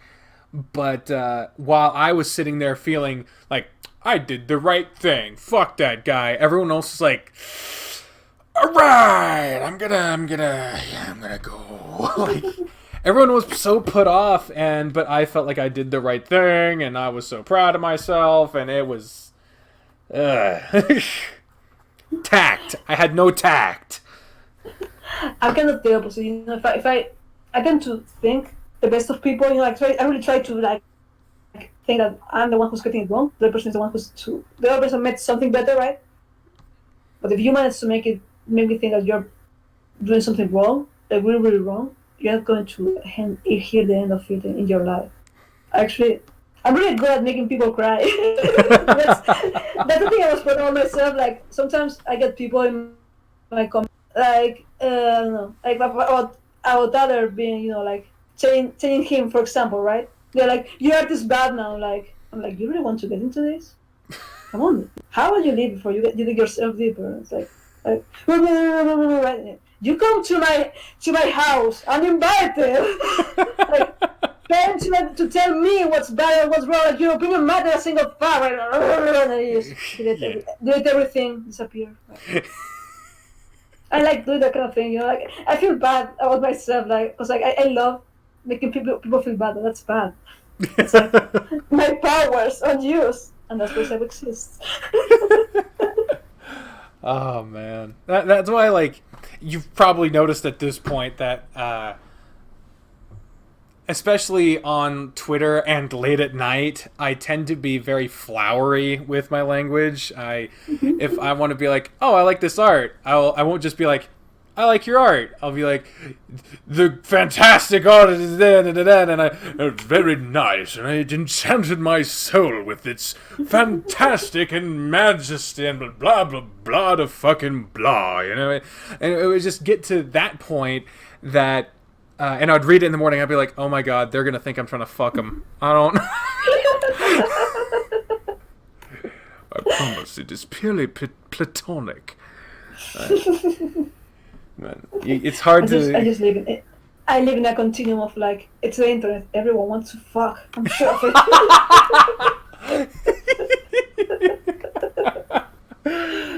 Oh Christ! I used to use that in LARPs, and I was right. So yeah. Well, speaking of fucking, because that's the transition we're at now. Another thing mentioned on your Curious Cat was that it seemed there was a contingency for a little bit of people trying to ask you about not safe for work content. And there was even someone who went on like 3 different ways of trying to submit a fan question asking about not safe for work content. And it got to the point where I was like, I'm not... That question didn't make it in just because it annoyed me. But for one question, we'll get it done and over with. You say that you have intentionally made the Hayseed Knight into a PG-13 game, even noting that it has been somewhat difficult to keep it that way. You've alluded to non-PG art that you have made that you will never show anyone, and then when someone has asked you if they could draw a point of the game, you said that you didn't want to see it and that you asked that they not promote it with the official hashtag. This is also a view shared by Dinewolf, who expressed a kind of extreme dislike of just fan fiction in general of his characters. He even had someone make a Facebook profile impersonating one of his characters, and it did not go well. Yeah. I have interviewed developers on this very podcast that have said that they felt that they were pressured to include romantic content / adult content in order to engage fans and to keep attention. Have you, first of all, faced those pressures, and if so, how have you managed to counteract them? Oh, you're getting ready. You're getting ready. I'm getting ready. Right, so going back to Bara, right? Adam when he was Bara. Oh boy, let's go, let's fucking go. Right, so I just made him Bara because I like Bara, so I do Bara, so I knew how to do Bara. That's it, right? Mm-hmm. So when I changed him because I didn't feel like it anymore, the Bara fans went mad, like fucking going after me for like months. Being like, why don't you take it back? No, I'm a fucking right? It came to a peak with one of them calling me a homophobe for making him, quote, literally unfuckable. Right? And I was like, you know what's fucking pathetic? As you said, you calling me a homophobe because you lost our husband. Go fuck yourself with someone else. And he sent people after me, right? He sent his followers after me. And I gained 50 followers that day when they saw that it was fucking dumb. What he was saying, like, they're still very hot. Nice! He's just not bad anymore, right? Yeah, I'm getting fucking flashbacks from extracurricular activities. They changed artists. Yeah, same. It's the same. Like then I would the same. Like, fuck you. Like, what's wrong with people? You know, like, fan entitlement is so bad. Fan entitlement is so bad. Right. So people still were like, you have to, and then like, in general, right?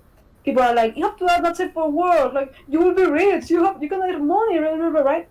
They're right. I will have a lot of money if I had not safe for work. But these characters are literal parts of me. You know, like they are my literal depressive issues. Like I don't want my depressive issues being drawn fucking by someone else. Yeah. Like I feel weird if I draw not safe for work and I'm like this is so good. I do it so well, but. You know, it's my shit. It's my own problems. We're keeping it for myself.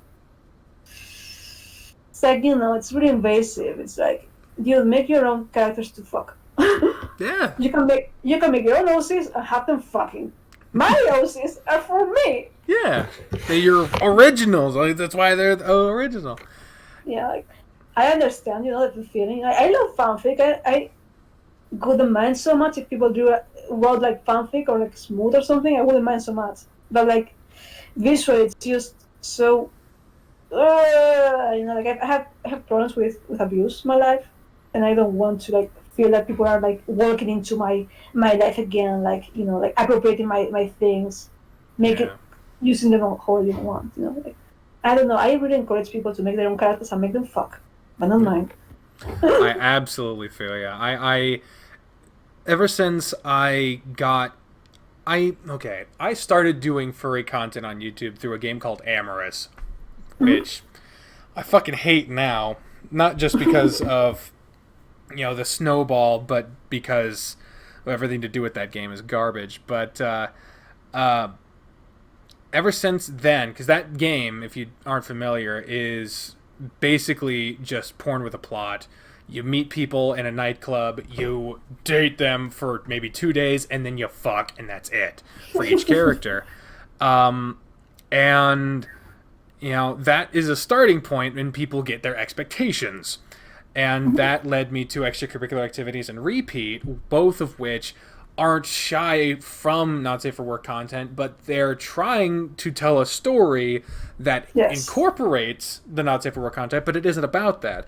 But I have seen in so many games that I have played where something changes with the art or the sex stuff or whatever, certain people, it is not all by any means, there is no such thing as a absolute when it comes to demographics, but a specific sect of people have become so entitled to their sex stuff that when the author, the artist, the programmer, the developer, You don't hear I can hear you. I can't see you. me. Oh, I can't really. You froze a little bit. Oh shit. Oh snap. Oh crap. Blacker. See, hi. I hear you, but you're not moving. I hear you typing. Where's my mouse? Oh no. Okay, you're back. You're back. You're here now. We're back. Thank God. And I right as I was beginning what will probably piss people off, you froze again.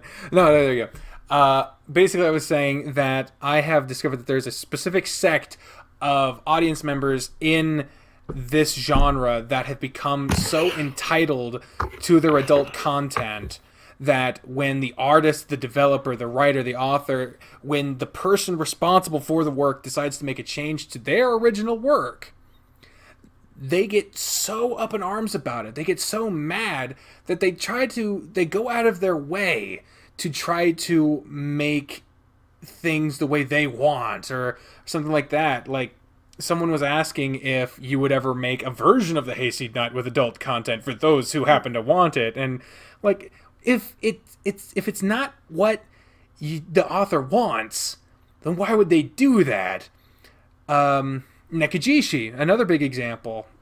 They, when I put out the list, they mentioned that the original version of Nekijishi has an ending that has a kiss from stuff that is forced and is uncomfortable, but that's it. Yeah. But that their audience was in such demand for adult content that they released a specific version not available on Steam that had what I coined as God rape. Whoa. Yeah, it's not cool. It's not good. It's very bad, and I don't make. I don't. I think I heard about it from a friend. Yeah. I don't use that word lightly. It is literally what it is. And when I got feedback about the list, by including that as a gripe with it, someone who worked on the game said that a lot of people were uncomfortable with that version and that they didn't like it. And so I was like, God damn it. I don't like people becoming so entitled to someone else's work that they feel that they have to have things a certain way. It really messes me up. And that it's another big reason why I'm I'm thinking of getting away from this genre. That's why I make things free, because if you don't like it, I can say fuck you. Yeah, You're paying exactly. for free. Yeah, shit. You got this for free. You're going to eat whatever I cook. Like if you're paying in the restaurant, I get it. You can be an asshole, and I won't take it. But I understand that you're paid. You feel a certain, I don't know, a certain, like I paid for this. I want this thing. Okay, I get it, certain. Yeah. But if you're for free, I can just fucking smash it, plate on your face. Yeah. Besides, like, it's the same argument that every time I hear people are like, oh, we should make sure that there's no swear words or adult content on the radio because someone might hear it. And I'm like, there are two knobs on any radio. One that turns the volume down and up, and the other one to change the goddamn station if you don't like what you're listening to. You don't need to change the station if you don't like it. Why are you trying to change a game if it isn't exactly what you wanted? If you want something, then make that. I get some things you want to change. Some things are just dumb. Yeah. Some things are not so dumb. But thing is, like my point so far has been like, the client can choose whatever zip they want as long as they want separate. Yeah. Because like right now I'm like, sometimes I would like to like add some degree of romantic content, romantic branching, but I don't have money for that. I'm flat broke. I'm like, you want another baby. Well, you go ahead.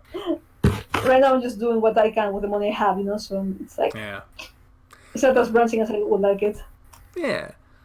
Well, it's an ongoing process, so maybe someday when things change, you can go back, add stuff, take stuff out. It's your baby. You do with it what you want.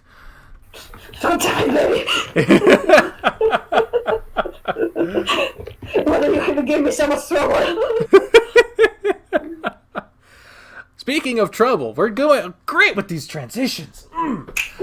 Speaking of causing so much trouble, one of the quotes, again from your Curious Cat, because that's, the height of the pinnacle of journalism. You have been quoted as saying that the Hayseed Knight has killed your love for writing, citing the struggle to make lines be written perfectly to allow for voice acting. The first part of this question is, why did you decide to go with voice acting if you possibly knew that it would cause such a harsh strife with the writing? And how do you feel that time away from the Hayseed Knight after its eventual completion will bring back your love of writing? Okay, so I didn't know that it would be so hard. Well, now that you do, have you ever thought about maybe regressing, like saying, like, you'll write it, and then if the development gets, you get more money from Patreon, that you'll add voice acting in later or something like that? No, because I'm very wishy-washy. If I don't have a good reason to like keep things set in stone, I will go back and change them. And I need good reasons to not go back. And voice acting is the perfect excuse. It's expensive. It's hard to do. It's just the perfect reason to like think carefully of the things and not go back and change them. Because like even going back and changing chapter 1 was like a big thing, because it was like, fuck, I'm going to do the thing I always do. I'm going to go back and change. But it was a good change. But I wouldn't want to repeat it again. Like I want the things to be like, did that? It's done. I can change the narration. The narration is not the same. I can just go and do whatever with the narration, but dialogue has to be perfect. All right. Writing in general, I have a problem with like getting distracted. I go everywhere. I want everything to happen, and it's like I don't have so much money. I can't do everything, right? Yeah. So it's kind of like still having to. It's now that I have finished writing, I'm like, oh, it wasn't so bad. It's right. It was true. Like judging from my fucking timeline, I don't know if wasn't so bad would be what I would describe, because I wasn't even there and it felt like there was an ordeal. It was terrible. It was really, really bad. I I just have a tendency to be like, oh, it wasn't so bad. Once but things are going. Yeah, it's that mindset again. Again with the mindsets. Yeah. So many But goddamn mindsets in here. Where the fuck do all these mindsets come from? Ship them back to the factory, goddamn. I'm very sure I'm not going to voice act whatever I do next, unless I have money coming from someone else who is not me. Yeah. Well, speaking Uh, of... Oh, go ahead. there was another question, I think. Yeah, it was how do you feel that time away from the Hayseed Knight after its eventual completion may bring back your love for voice acting? For writing, sorry. Oh yes, it's very simple. I will get bored. I will get very bored, and then I will like writing again. Mm-hmm. That's what happens every time. Same as right now. I'm kind of bored. I'm sure that as soon as I finish chapter 3, I will grab my Arabic book and begin reading Arabic again and trying to learn Arabic. But for now, I just have too many things to do. So I wouldn't like to read Arabic right now. It's like the moment I'm done with the thing and I begin missing a thing, I'm like, ooh, yeah, it wasn't so bad. Let's do the thing again. Woo! That would be a terrible idea. It's very cool. Like, when you get bored, you try to learn a language. When I get bored, I eat unhealthily and sleep if I I can. also do that too. Don't worry. I eat a lot of foie gras. A lot of You what? know? Foie gras. Oh, foie gras. Yeah, I fucking love foie gras. I eat like 2 fucking sandwiches of foie gras every day. It's like just fucking the whole packet thing of foie gras just there, slathered with Goodness like gracious. marmalade. And I'm like, foie gras! Right? That's why I'm bored too. Like, I'm really bad about like, I'm bored, I'm hungry. Yeah. That's what I've had to, especially with this diet I'm on, I've had to really hone in on like why I want to eat. Why? Are you hungry or are you just bored? I'm just bored. And so I just like just drink water, god damn it. Yeah, I only have the excuse that I have like a really fast metabolism, so that's why I look like this. But I have hypothyroidism, which means I could eat an apple a day and that's it, and I'd still look like this. you look strong. Don't worry. I look strong. I look like the Marshmallow Man. I look Strong marshmallow man. strong Marshmallow Man. I am stale Marshmallow Man. You ever had a stale marshmallow? You could build houses with that shit. But yeah, we were talking about money, I think. You said money. Do you want to talk about money? Because I'm not seeing a question about money. No, you said speaking of money, and that's it. Oh, I was actually going to ask you about speaking of now your next project. Because I remember because Yes. bringing back the not safe for work question, but bringing also the next project thing, you alluded to a possible puzzle thing, but only after the Hayseed Knight is 100% done. Yeah, see, here's the thing about me. I really love sex. But I really hate when people act like I can't love sex and do things that are not that are safe for like I fucking love everything about it. You okay? You hearing? I'll get Okay, it. right. Good, because you froze for a second. Yeah. So I really love it. I really love everything related to it. I love like people feel they're most vulnerable having sex. I think like you get naked in front of someone else, right? Yeah. It can be both figuratively and like literally, right? Yeah. And I feel really bad that I can't include that in the Hayseed Knight precisely because I wanted safe for work, right? Mm-hmm. So I really would like to make like a not safe for work game. This just not safe for work all over, like just like a comedy not safe for work thing Yeah. of like this one.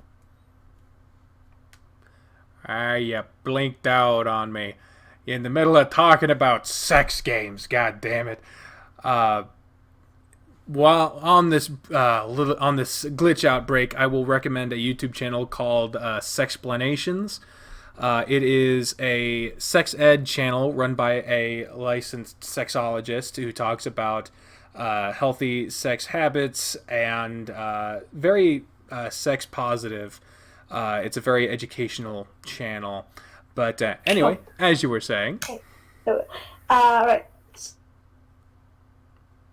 All right, I'll go back to talking about Okay. explanation. Oh no, we're No, good. Okay.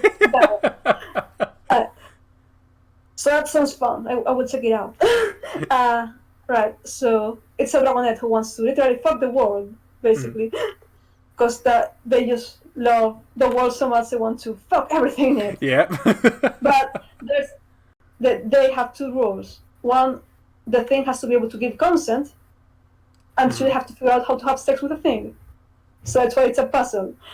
For example, if I don't know, there's a clay golem, and you're like, okay, can it give consent? If it was made by something else and it's following orders, so they go and revive the necromancer that made the golem to ask, like, hey, can you define what the golem is exactly? That is amazing.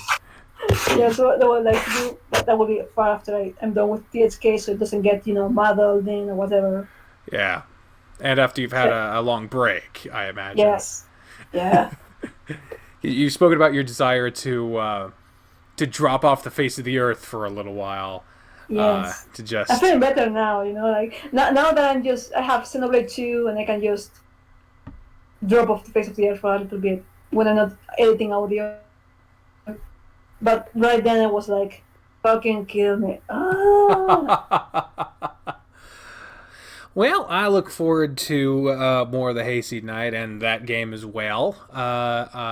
Sounds funny.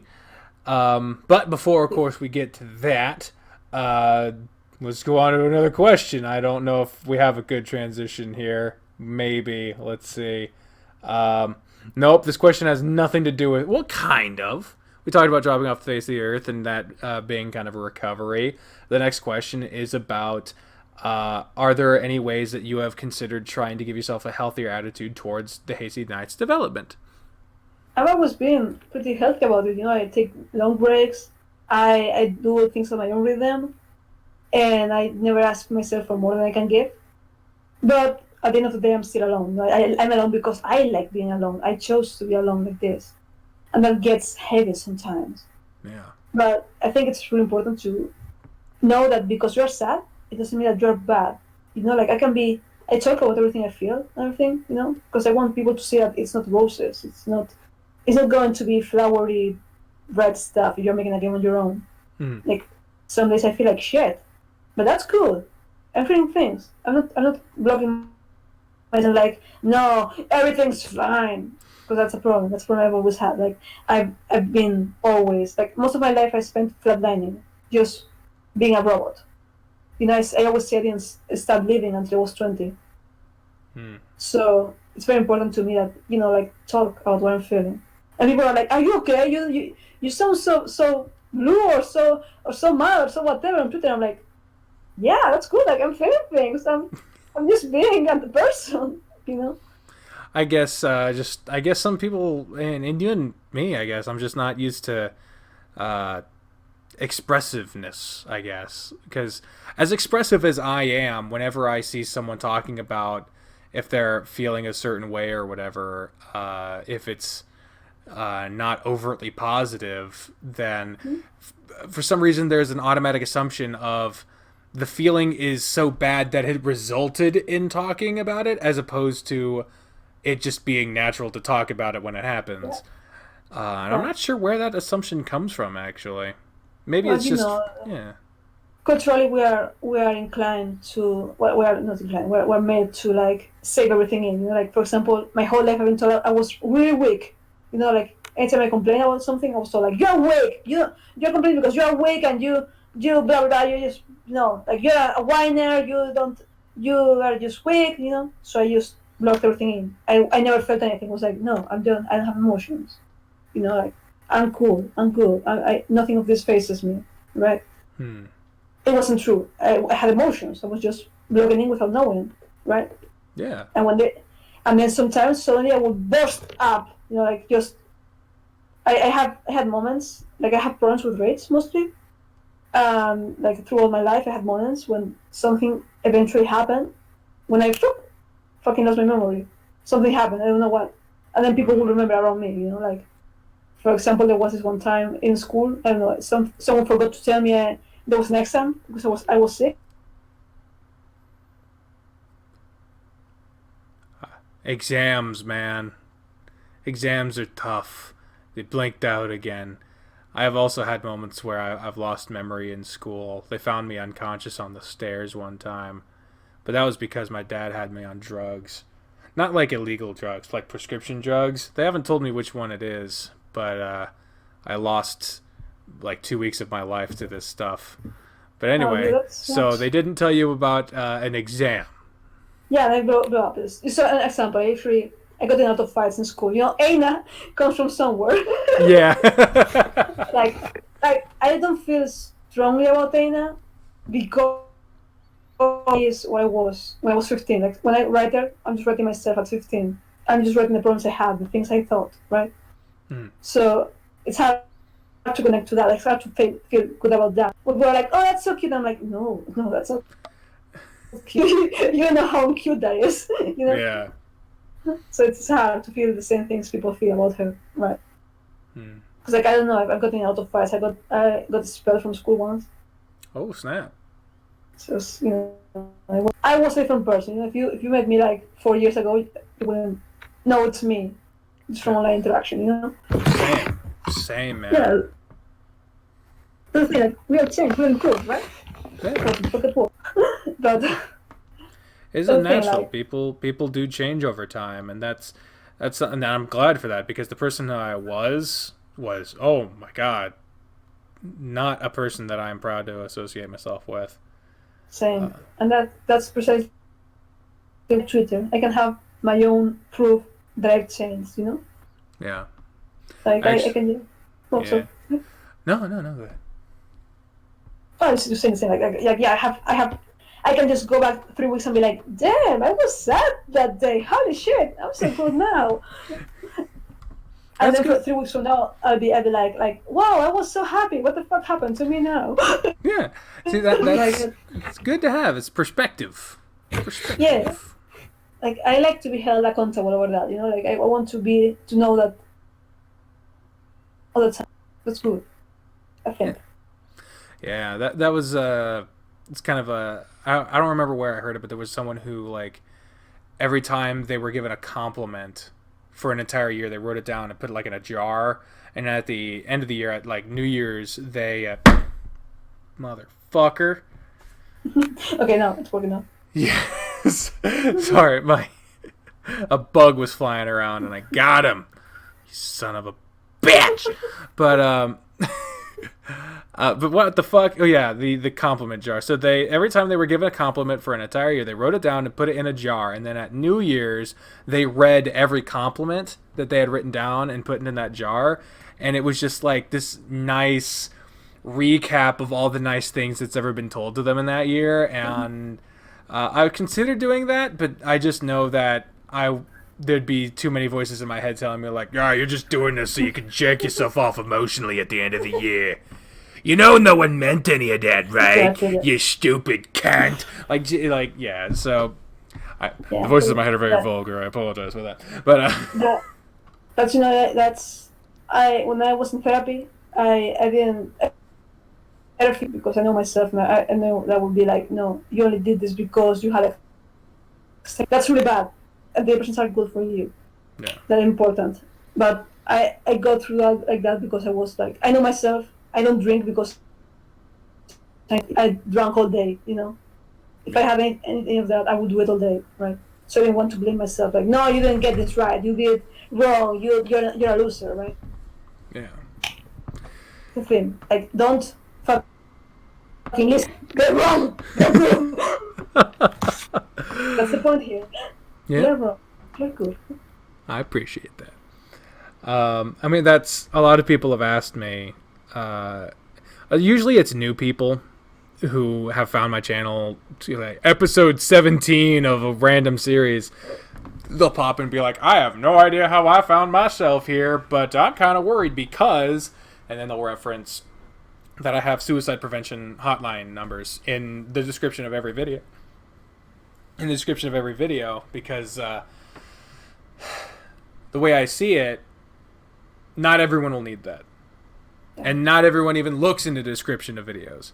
But if there is even a 0.1% chance, or even less, that someone happens to need it and happens to look, and then they happen to see it, then it was worth putting it there. It didn't cost anything for me to put it there. I'm not getting endorsed by it or paid by it or anything like that. But if it helps even one fucking person, then it was worth it to put it there in every single fucking video, so. Yeah, definitely. Like, the moment I saw it, I was like, and I really respected the addition of that, like, just from the moment I saw it. Yeah, I think it's really good. Some people definitely need it. Yeah. Like, shit, I needed it. It's like, it costs nothing to, like, help, like, just any step can help a lot. That's important. Yeah. That's why I do my thing. Like, I like to talk about mental health on my Twitter because, like, I don't ever want anyone to think I'm perfect in any way. Like, I want them to see that I'm a fucking person struggling to, like, just move every day. I've had my worst moments, I have my better moments, and that's what makes you a person. That's, It's the weirdest shit that I have ever seen, that people will automatically start to assume that as soon as you have any amount of notoriety or clout, that you have somehow transformed from a regular schlep into a god, or someone who has no problem or any reason to complain or any sort of something that could possibly go wrong with them. And so I've gotten it in various ways where people will message me and they'll say something very nice and I'll respond saying, like, thank you, it's very nice of you to say. And they're like, oh my god, I've never had someone talk to me before. I'm like, talking to me is the same as talking to the hobo down the street complaining about the aliens trying to sodomize them with a rusty fishing knife. That's a very specific example, but you get the point. Like, that's still a person over there, and I'm still a person over here. I appreciate that what I have done has left an impact on them, but I'm not above anyone else. And I've also gotten on the other side where people who have heard me complain about shit, they're like, what the fuck do you have to complain about? Yeah. Oh, I froze? Ah, shit. Oh, oh, hell. Dad gum. Okay, you're back. Alright. I said dad gum. Let's see, that gum. But yeah, people have told me I have no reason to complain because I have almost 7,000 subscribers. And I'm like, I just because I have people watching me in a very minor sense, I all of a sudden have no reason to be depressed. Like that, I fucking hate that shit. But either way, moving along.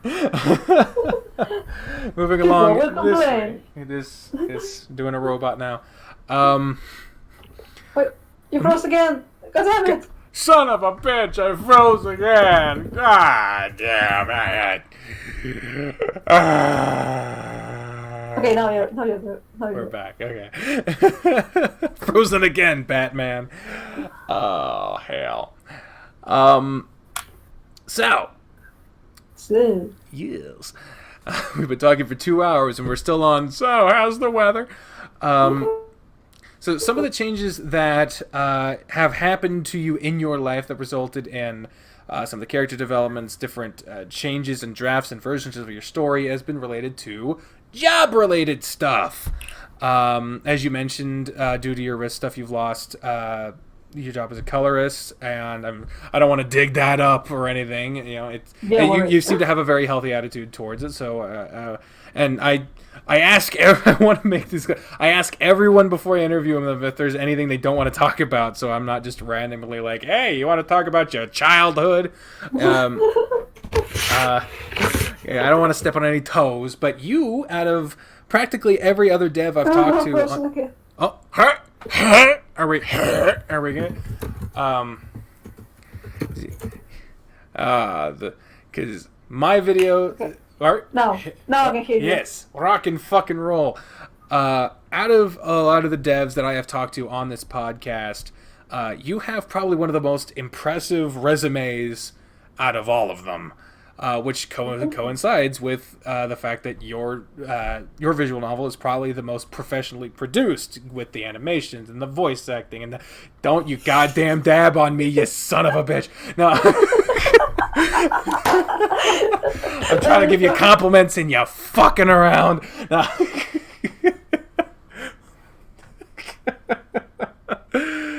Oh shit! You froze. You froze, but you at least you didn't freeze while you were goddamn dabbing on me. I'm gonna take this moment to plug. What do I have over here? Detective Pikachu Pokemon card, exclusive from the movie. They're handing them out in the theater. It's fucking cool. I like the movie. It is better than it has any right to be. If you ever have a chance to see Detective Pikachu, you should do so. Alright. Yes, we're back. Sorry. I got on a roll talking about Detective Pikachu. As I was saying. Stop with the fucking... But as I was saying, before I lost all my respect for you because you dabbed on me. Now, you have one of the most impressive resumes out of any of the devs I've talked to, and you have resulted in producing one of the most professionally produced and just overall stunning visual novels out of the ones I have played. What the fucking bugs in my face? From your career, excluding the Hayseed Knight, what are some of your career highlights? Alright. I work on Batman and Robin Eternal. I work on Supergirl. I work on Bombshells. I work Tarzan the Planet of the Apes. I work on El Ministerio del Tiempo, which is it's very specific. It's a really popular Spanish series here, and they made a comic. Nice. And I paid the shit for it, but but it was like it gave me like a lot of clout in Spain because like ooh, El Ministerio del Tiempo, ooh, I work in the comic. I work in the comic of one really important YouTuber, El Rubius. But I wasn't given any credit, so fuck that. Oh snap! Calling you out, motherfucker! It wasn't his fault, to be fair. It wasn't. Yeah. And I don't know. I've just been kind of like all over the place, you know. Like with my job, it's taking me like from one place to another. Oh, I met Stan Lee. You met Stan Lee. Yeah, really briefly. Nice. Like I met him the last time he came to London in 2014. That's really cool. I don't remember. No, 2014, yeah. Oh no. Did you lose me again? Chris? Oh, there's a burp for you, folks. Oh no. Shit. Frozen by Stan Lee now. I wish I could have met Stan Lee, honestly. I remember seeing, like, oh, is there any... I see, now we're back. Is there anyone from the last 100 years that's deserving of a statue? And I was like, Stan Lee. Immediately. Yeah. Who else? I also met David Lloyd from V for Vendetta. Oh, damn. And Frank Miller, too. Nice. I've only seen V for Vendetta like once, I think, so I don't really know. It's a cool movie. I know you're moving in slow motion right now. Holy shit. This has been the most technically challenged interview I have ever fucked. It's a good thing we didn't do this live. Yeah, go ahead and remake the call. Like, go ahead. Yeah. I mean, shit, we've been talking for 2 hours. Hopefully... God, now it's just my face. I see my face now. Oh, we're back. Well, they're about to come back, folks. Give them time. Yeah, DC, Blizzard. That's a fucking resume right there, man. The most esteemed thing I've ever worked on was an indie film called Hammer Boys, which I believe I will mention in the intro, but maybe not. I don't fucking know. What the heck? Not even connecting now. What the hell? Wait, abandoned completely. Alright, I'm gonna leave Qual. We're figuring shit out, folks. We're figuring it out. Okay, you should be able to hear me now. I can hear you now. I'm now start with the video. Alright. And Alright, that's me. And that's you. Hey, we're back! Hey. Yay! Do you like Kingdom Hearts at all? Do I like Kingdom Hearts? I've never played Kingdom Hearts. I recommend it. Moving on. That was not one of the questions. It was a warm up, I guess. 2 hours in, and we're still doing warm ups. So I wanted to ask about a specific element from the Hayseed Knight, real quick. The Hayseed Knight opens with a framing device that sets up the story to be kind of a retelling of sorts. This would indicate that the story is soon going to shift from character-focused narrative to a more plot-centric one now that the major players have been established and the beginning of a hero's journey has been set in motion. Do you agree with this assessment of the narrative focus, and how do you see this developing going forward? Right, I'm thinking of maybe changing it slightly because, like, it always has to be like Ada at some point became the Knight of the Upperfield, the bravest, the blah blah blah. Right? That's important. That's what's important about the story. I'll probably change a bit the narrator and stuff because I want to make it a little more interesting for the beginning. Because I feel the beginning is the worst part. Like, it's so dull. Like, it has no voice acting, it has no movement, it has nothing. It doesn't represent the story. And most people will only give you like 2 minutes of their time when they are in a con or something playing, right? Yeah. So I would like to make it more engaging, more like, like you're a streamer, you pick it up, you're like, oh fuck, that's so funny, let's keep playing, right? Yeah, I mean that's a classic narrative thing of like a book's first line will set the tone for the whole chapter, and the first chapter will set the tone for the rest of the book. Where like you start a book with everyone died, and now if you want to know how that happened, please keep reading. And see, I didn't know anything about that when I wrote the first chapter. I didn't know anything about writing. I just wrote, right? I didn't know anything about structure or anything, so I just wrote whatever, right? Now I know structuralism and thesis and antithesis and blah, blah, blah, right? Now I think about those things and they are bad for me for that reason. I think too much. But the point is, like, I want to make a new thing with Lynn, the character who's not introduced but is very important. You may have seen her in a square button thing with the she was like an iPad thing. Mm-hmm. You may have seen her. I posted it recently on my Twitter. Well, I try not. Anyway, yeah. I want to make her. I want to have her, because before it was a letter that narrator writes as they're writing the whole book, right? Mm-hmm. I always want to make it a little bit more dynamic, a little bit more interesting. Like, Lynn is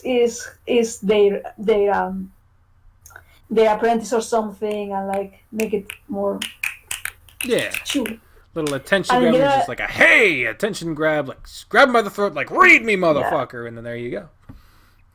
And then I want to revamp a little bit the narration, because with tune sometimes, like the first chapter didn't know very well what it wanted to be, and the narration was a little bit off sometimes.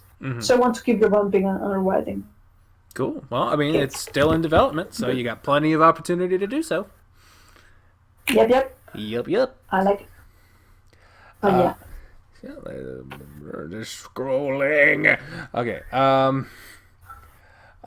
We kind of already did that.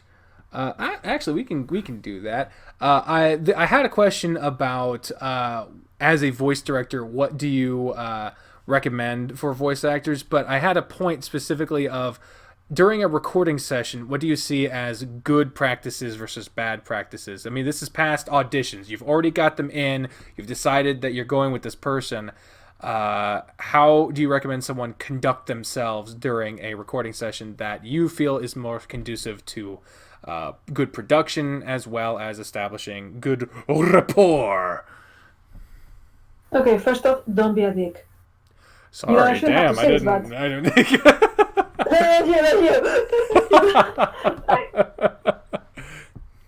But like that's the thing. Like, I had people like make jabs at me or like make fun of my accent. It's like, do you see me laughing, motherfucker? Damn, that's why the fuck would they come in and start making fun of you? That's just dumb. Why would they do that?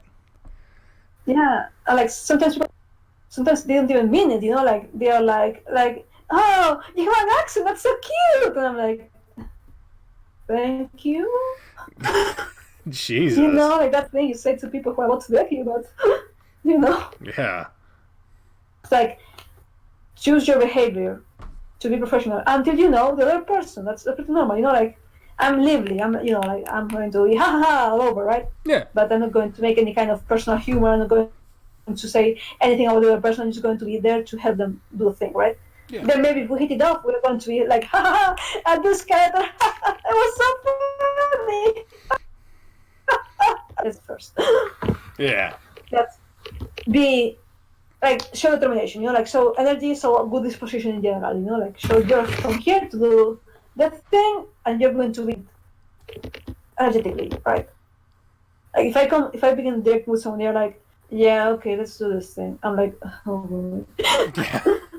cool, Act like you want to be there. Yeah, so usually what I do is I come into a session, I'm like, hello, I'm Sandra, nice to meet you. I'm going to be directing you. I'm going to explain the thing I'm going to do, the role, right? I will have you read the lines. If I like it, I will say, okay, let's move on. If I have something to say, I will say like, here, give me whatever here, right?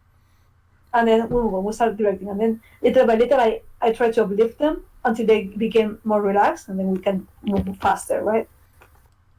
But there's always like, there's a moment of meeting someone who you have never worked with or you have never heard about and finding out what kind of person they are. It was really funny recently because like I had to direct a porn game for a client, like straight up porn. Yeah. And the voice actress only discovered this after like the contract. Oh no.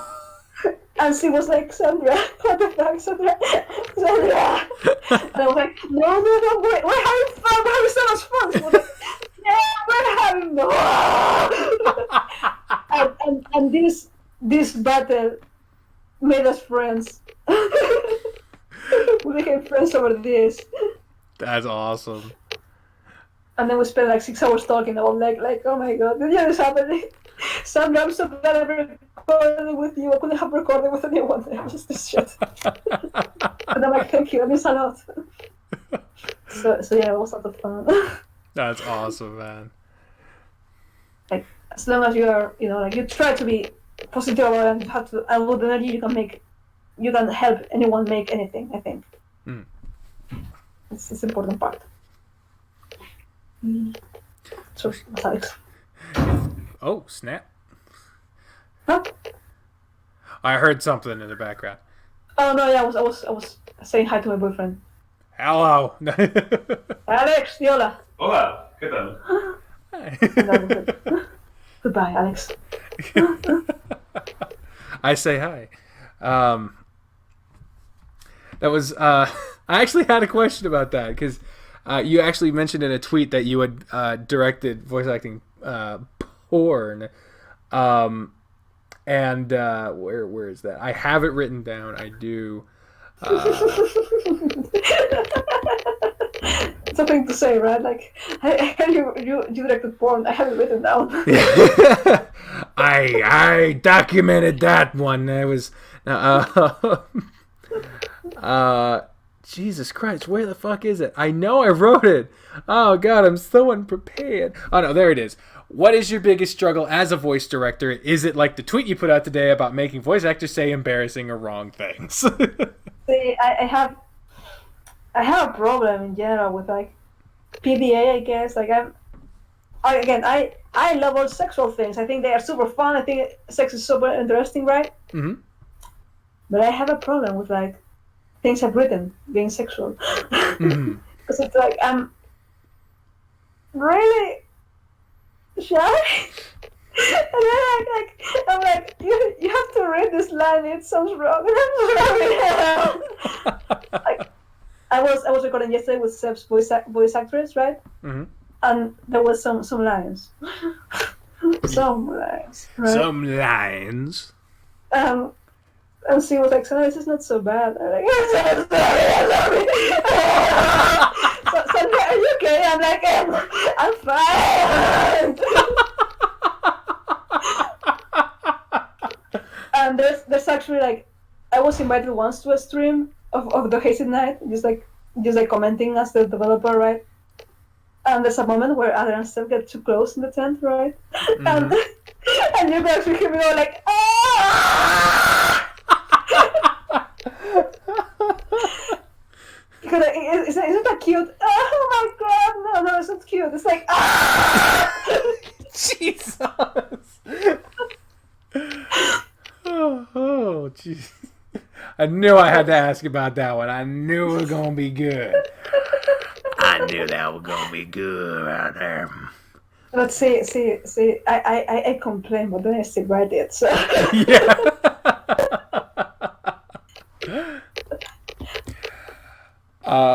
There is, staying on the theme of being a voice director, one of the most striking visuals I have ever seen in person when it comes to voice acting or voiceover or anything like that. I was at a convention in Kansas City called NakaCon, and they had at a random slot near the middle to the end of the day on the convention schedule, tiny little one about voice acting. And it was scheduled to be in this tiny room in the darkest corner of the convention center, far away from everything else. And so I was expecting there's not that many people going to show up. I wanted to go because I want to be a voice actor, but I didn't imagine a lot of people would. The room was full to the brim. There were people in the hallway listening and reading and watching. There was a line going down the hall for people just trying to get in, and even the people running it were like, "We did not expect this many people. Jesus tits! I'm so fucking." So yeah, they were. It's full. It's always so fucking full. Yeah, and that visual coincides to me with one of my biggest fears, which is, are we going somewhere? Yeah, I'm going somewhere. Just to make sure that the internet is better. Cool. Yeah, keep talking, I'm saying. Cool. You have a cool looking house. Thank you, it's my parents. Yeah, well, tell them I said they have a good house, I guess. It's flat. But the visual of so many people in a room coincided with having heard a lot of people say they want to be a voice actor, but then they're like, all right, I'm going to try this voice, and then it sounds like exactly the same as they did before, but they are convinced. Are you still here? They are convinced that it's this great voice that they've been working on forever, and that they think sounds like a certain thing, but it just sounds the same as their same voice before. And maybe it's not the best sounding voice or not the most articulate or anything like that. And it's that visual combined with those moments that have given me a complex about what it takes to be considered not someone who does voices, but a voice actor. And as a voice director, esteemed one yourself, how do you see the difference coming from someone who just does voices, they think they're good, to being an actual voice actor? And the video quality is ridiculously better in this room. So whatever you did to make the internet better is working. I'm glad. See, the answer is very simple. What's the difference between a person who does voices and a voice actor? It's there. Acting. A voice actor is an actor overall. It's an actor who uses their voice exclusively. It's not a person who does voices. It's not a person who makes one voice to be the very best voice, to be the voice that ends it all. No, it's an actor that's talking to a microphone, right? Like, you have to act before anything else. Like, that's the hardest part about voice acting, for me at least, is that you don't have someone to give you cues. In acting, you can look at the other person, you can talk, you can have a conversation, right? Mm-hmm. You don't have it in voice acting. Voice acting, it's you alone. It's you figuring out what's going. You have the reaction and the action. You have both for yourself. You have to figure out what the previous line is, and then how would you react to it. That's super hard. Yeah. And you can have the best voice in the fucking world. If you don't know how to act, you're not going to be a voice actor. That's a very good point. So yeah, that's the thing. Like, overall, always go to acting classes, go to theater, do whatever. I personally love people who have done theater because we have a different way of like going about lines than people who have learn from anime, right? It's Yeah. very different. I Yeah. personally love hamminess. You can play it in the Hayseed Knight. Everyone's super hammy, everyone's super ridiculous. Like everyone's made to do even bigger, right? The only person that doesn't do that is Seth because he's supposed to be like different, right? Yeah. So it's really important to like act, to have a range of acting. If you only have like two voices or one voice, that's okay. If you're a good actor, you will get hired for something. You don't have to be Chris Sabat. Not everyone has to be Chris Sabat. True. You I know, like mean, shit, John Goodman has done the same voice for every character he's ever done, and it's still John Goodman. He's one of the best actors ever, and so yeah, that's actually really good because for the longest time I think I've always felt unreliable in terms of my voice quality because I've always been like I need to be able to do a voice, do it reliably, be able to stick it, and I've done theater. I've tried to learn to project to the back of the room so that they can understand everything you're saying, how you're saying it, why you're saying it, all that other stuff. If they're hundreds of feet away, they need to be able to understand everything that's going on. I've been out of it for a number of years, but I understand that concept, so I feel that I have that. But I never really felt the incorporation of that. I mean, it helps. It goes to stand that I've never actually had a voice director outside of like a choir. But as far as voice acting, I've either gotten in because someone saw a video I did and was like, "Hey, I want you to do that voice for this," and then the project never goes anywhere, or like I said, the only credit I have is an independent film role that I did a voice, but the character wasn't a voice, so and it was just a cameo anyway, so it really didn't work. But yeah, I've never undergone actual voice directions, so I look forward to the day where that changes because I think being able to know that focus and the perspective that it's giving me, I'm going to think about that, and I look forward to putting that into practice. Yeah, it's always one thing that makes me the happiest when I record with someone is they tell me I learned a lot, like because I've done singing, I've done theater, I've done a little bit of everything. I've recorded too, like web series and stuff, right? And it's fun to them. Like, hey, I teach them. Like, for example, if they have never done theater, they don't know how to project. For example, like they don't know how to do talking from your diaphragm, yeah? Like they don't know how to do this. And I'm like, okay, you have to be some bigger. How? And I'm like, okay, breathe, and then like feel your diaphragm, and then talk, right? And it's so much fun to teach them how to do things they never knew how to do. It's so much fun to just like cross the different skills for every different subset of acting, and learn from it. Like every single thing you've done makes you richer, like experience. It will give you something someone else doesn't have. That's how you become an actor or an artist or whatever. You have something, you have a set of experiences literally no one else on earth has. You are unique for that reason. And that will mean that someone will want your set of experiences, your set of skills to say something sometime. Like there's always going to be a chance.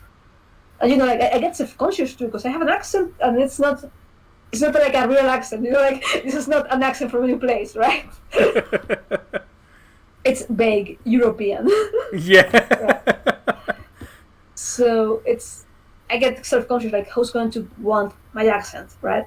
But that doesn't mean I shouldn't try. Yeah. Throw your hat in the ring. Worst thing you get is a no. Yeah. That's it. Everyone, be a voice actor. Yeah, that was fantastic. I almost feel like I shouldn't even continue, but we haven't even gotten to the fan questions yet. Jesus, we've already gone for 2.5 hours. We haven't even gotten to the fan questions yet. Do you have a time limit? Should I be wrapping this up? I have all day. Good. I'll try to get to the voice questions quickly though, so that we're not people who want to hear their questions don't have to wait forever. Hopefully they're still enjoying it though. I mean, I've been enjoying this. I've been having a lot of fun. Yeah.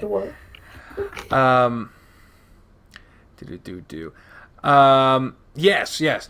I mentioned at some point, I'm sure that that I've also been considering writing my own visual novel based on the story that I've been trying to write since I was a kid. And given that I am talking to the dev of a highly respected visual novel and one that I personally enjoy very much, I would be passing up on a huge opportunity if I didn't pick your brain a bit on what it takes to form a visual novel that stands out. Because there are a lot of good, there's a lot of bad, there's a lot of meh. And then if anything, I want to avoid that meh category. Just that middle, like, unimpressive, not interesting, who gives a shit category. What do you feel is the key as a dev to make a story, a visual novel, go from meh to interesting, relevant, something that people will remember? I'm thinking like, make it relevant. Like tell your story. Tell your story, and only you can tell. Like I didn't set out to make anything special. In fact, the Hayseed Knight was born from the idea that I wanted to make a story that was just a story. It didn't have to be anything else. I just wanted it to be a story. It didn't have to be a sprawling epic. It ended up being one anyway, but the point was that I just wanted to make something I could be happy with and I could finish. Mm-hmm. That's what I wanted. Thing is, I don't like visual novels. So I wanted to make a visual novel I could enjoy. Make it so that it would appeal to me personally. And the reason was that since I didn't like visual novels, it made a visual novel was not very visual novelist. True. So that's the thing. If you make something you like and that you enjoy, other people will enjoy it. Because you don't live in a vacuum. Other people will share your tastes. There's always a public. I think there will be a bigger public for some things than others, right? Mm-hmm. But as long as you have fun, as long as your passion for the project shines through, people will want to see that happen. Like my biggest advertisement comes from people saying like, "You look so devoted to your project," and I'm like, "Thank you, I'm obsessed." I keep being told that by the voice actors, like you just look so happy making this thing, like you just look so passionate about it that we want to do the best too, Yeah. Makes people want to see like what the fuss is about, right? That it does. So you just have to do your thing. Well, that's really cool. Less.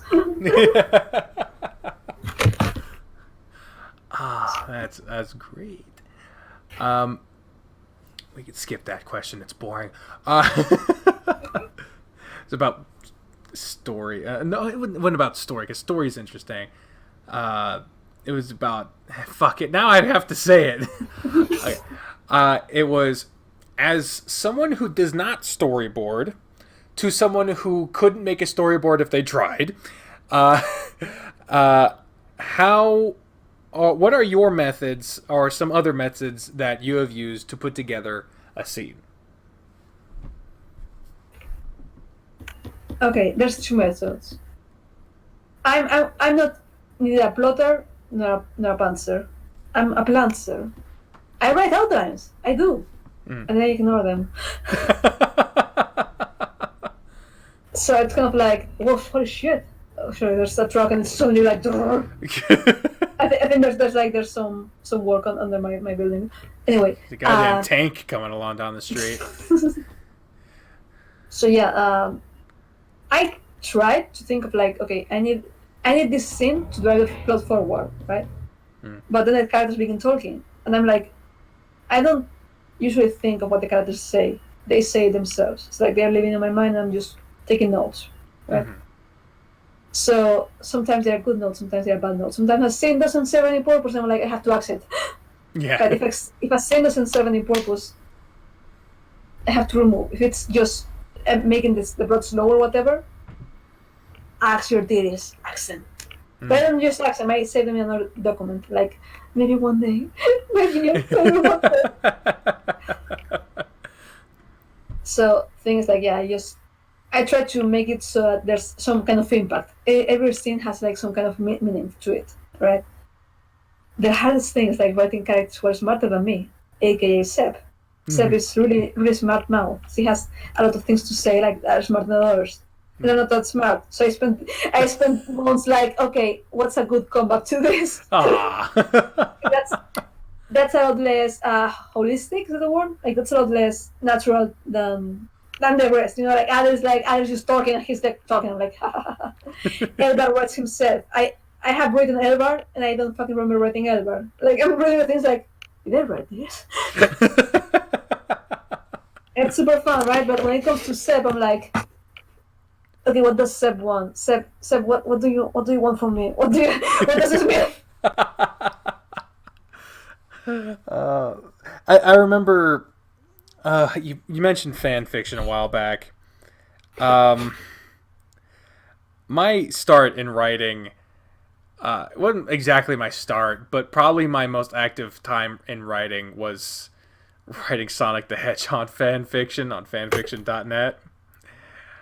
And one time I was reading a story that I really liked, and I asked the author how they write such believable dialogue. And they responded with practically the same advice that you just gave, but in the cringiest way they possibly could. No. It was essentially the writing what the character wants, not trying to write what you think they would say, write what they would say, you know? But the way they put it was like, take your hand away from the keyboard and let Sonic's gloved hand take over. And I was like, oh my god. Audience, you can see me removing my glasses like the man. Yeah, they removed the glasses. Oh, geez. Holy shit! Yeah, well, I mean, they're not wrong. They're just weird. But yeah, that's kind of the point. You know, like, let others show a hand.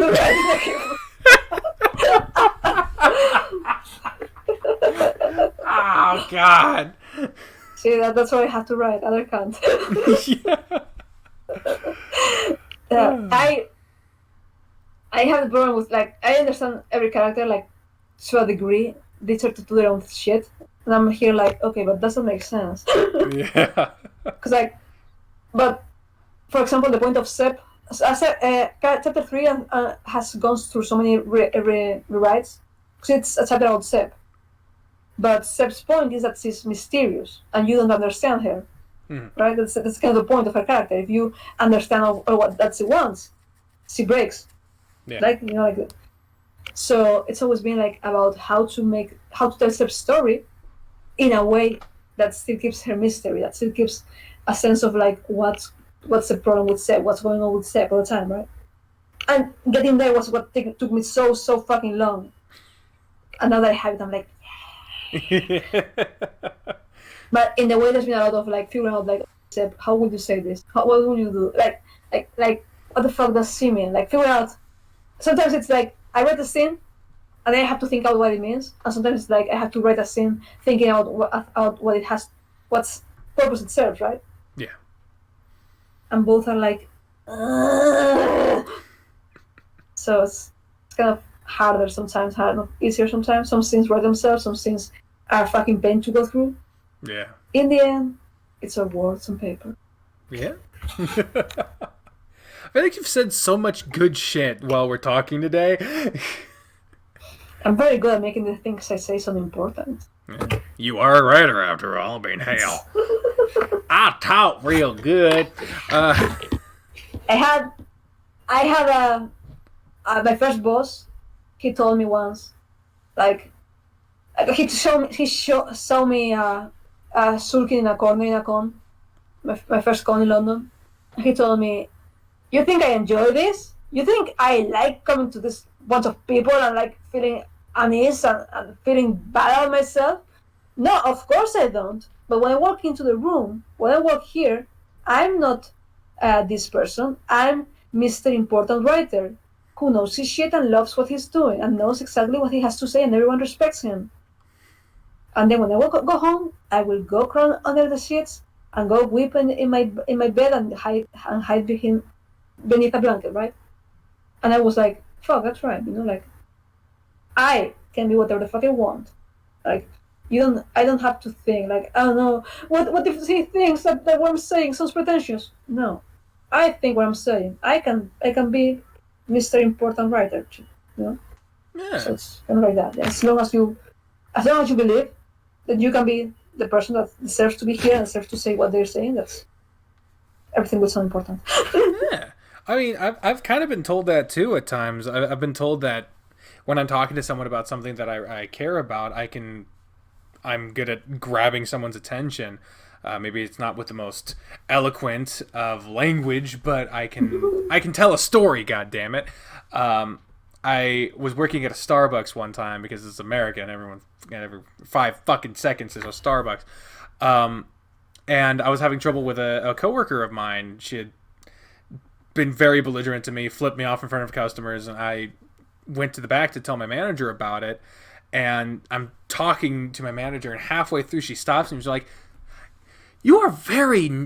it's very nice watching you talk. And I'm like, I'm talking to you about someone who called me a dick cheese earlier. Why are you telling me like I'm good to talk to? So it was very jarring, but it was nice, at least. I feel you. Yeah. As an author of sorts, I wanted to ask your thoughts on a literary concept that I struggle with. What are your thoughts on death of the author? I think that. Oh, wait. I think we talk about this at some point.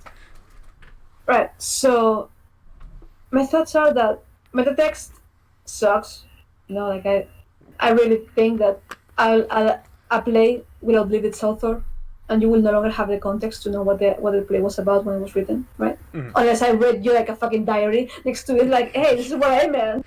Yeah. Right. Fucking Shakespeare. But at the same time, I want you to know what I was thinking. I want you to know that it was me. I don't want you to take guesses. I'm here, and I know what I meant. And I don't want you to be guessing like, maybe the author meant this, maybe the author meant the other thing. No, I'm a person, and I believe firmly like the story is part of me. I've written the story. I pour myself in the story, right? I think that the story context behind it. If you follow me on Twitter and see the shit I'm going through as I'm writing, you see the little things I'm telling. And I don't want to be J.K. Rowling. I don't want to be like, oh yeah, these characters are gay 22 years later, right? That fucking sucks. I want the important bits to be in the story, and then everything else is just another bonus. You know, like if you know me, that will make the story funnier, I think, for example, right? If you don't know me, you can also enjoy the story, but it will be enjoyed for different reasons, you know? Yeah. That's what I think is the author should be a neutral tool to the act of writing itself, you know? Like, let yourself be part of the story if you wish to, because I don't believe that you can remove yourself from a story. That's impossible. It's your experiences you're putting, you know? You're not writing if you were writing for someone else, you were still writing the things as you perceive them, as you think them with your words. Yeah. So I think at the end of the day, we're another tool, we're another part of the story. You decide how much you want to be, how important you want the author part to be, you know? Yeah. Like, maybe some people don't want to be part of the story at all. They want their story to be as neutral as possible, as subjective, so to speak, right? That's their choice too. That's good. That's not. You shouldn't let anything like impede you from deciding how much you want the story to be, how important you want to be to the story.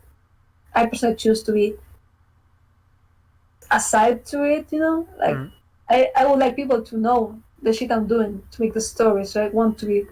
I think in my case, the author is part of the story. You know, like I'm not the narrator, but I may as well be. You know what I mean? Yeah. So it's kind of the thing. It's like, hey. Oh, thank you. Sorry. Yeah, I want that to be fun. You know, it's like an extra. Yeah. But if it's not a biography. You know, that's the point. Essentially, don't kill the author, but make the author optional. Yes. Yeah. Unless it's a biography, don't make it about the author. Because if I have to know the whole story of someone to be able to encapsulate their play. It's not good. I don't like it. Sure. I don't want the diary next to it. But I would love to know more about the person. Like, oh, this is where they made this. Oh my god, you know. That's very cool. Unless we're talking about allegory or whatever, if it's an allegory or whatever, you need story. Okay, yeah, I understand. You do need the context, right? Yeah, it's like not knowing. I'm from Kansas, so of course I'm going to bring up the Wizard of Oz. Not knowing that the original novel of the Wizard of Oz was the political allegory for the situation at the turn of the 19th century, so or the 20th century, I should say. But yeah. See, I didn't know that. No idea. Yeah, there's every character and element is an allegory for something to do with the political system around the early 1900s, the late 1800s. Cool. Like how in the I won't go into it right now, but it's something that's interesting to look at if you are interested in something like that. Yeah, I love that. Real quick question before we start getting into the fan questions is if there was any one thing that you have incorporated into the Hayseed Knight that you could remove without any consequences, what would that one thing be? The scene in the bridge. I don't like that Seb gets like stop and like kind of like there's like a little like a threat of like like sexual abuse Yeah. Well, I don't like that at all. If I could change that, I would just fucking change that completely because it's very basic. It's really, really basic. I don't like it. And it's really, like, you shouldn't make just a woman to be saved. And they're like, oh, my savior, right? Yeah. I don't like that. I've moved past that, like, a lot. It's really lazy. I don't think it's important to show that it's a world with, like, there's sexism, there's racism, there's so many things that are bad, but there are better things to show them. And they are not necessary either. You don't have to make a gritty story. Yeah. Yeah, like I've been complimented on it. Like people are like, "Oh, I'm glad that it touches these topics." And I'm not the best person to talk about them at all. So it's important. If I could just ask that, I would ask that. I would walk back and ask that. You ever think you will? No, I won't, because this story is how it is built upon this, and I won't for this, but for the next I would. Okay. Sometimes I have to accept that I was a different person when I started a story, and it's my duty to fix it in what way I can as I go in. Okay. But it's also I have to accept I don't have the money to fix all the things I want. Yeah. Well, hopefully one day. One day. One day. Crying out the window. And the last thing before the talking back is, what is the next step for you in the Hayseed Knight? I'm finishing out right now, editing audio. Then I have to make art. Then I'm going to run the UI a little bit. Then I have to remake the intro. Then I have to figure out how to go to cons and show it. Because I never know where to go, and I never know which hours there are. I never know where to put my game. It's like, people are like, oh, this is so good. Why doesn't no one know about it? I'm like, that's because I'm incompetent. Like, I do too many things. I'm glad at what I do, because I do a fucking lot, but some things I just don't know how to do. I think I would know if I had the energy to know how to do them at the end of the day, Mm-hmm. It's like, I've done all of this, I don't want to do more. That's the problem. That's where we are. Cool. Well, now we're getting into talking back. That is the fan questions segment of this. In past interviews, this section has gotten ridiculous, so I've scaled it back a bit. I was a little more stingy with the questions. I only got a full. I love ridiculous anyway. No, bring on the ridiculousness. Oh no, I didn't cut out ridiculousness.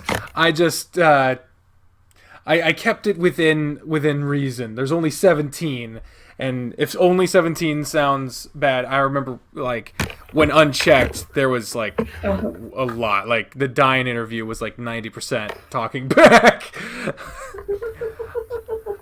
The first question comes from @SkyVlangriski from on Twitter, who asks, 30 cows in a field, 28 chickens. How many didn't? Yes. As your answer, yes. Yes. I have an alternative answer, which is what, but yes. It's a riddle. The first question at the gate was a riddle. Do you want to take another crack at it, or do you just... Okay, 30 cows. What? 30 cows in a field, 28 chickens. How many didn't? 2 didn't take chickens. Hey, you got it! Yeah. You did a lot better than I did. I had to look it up. I was like, what the fuck is this? I was worried it was some slang for some shit. I was worried. Good job. Thank you. Next question comes from Magic Guy 38, who asks, which lines in the dub are your favorite? Oh boy. Let's see. I mean, you haven't heard this one. At all.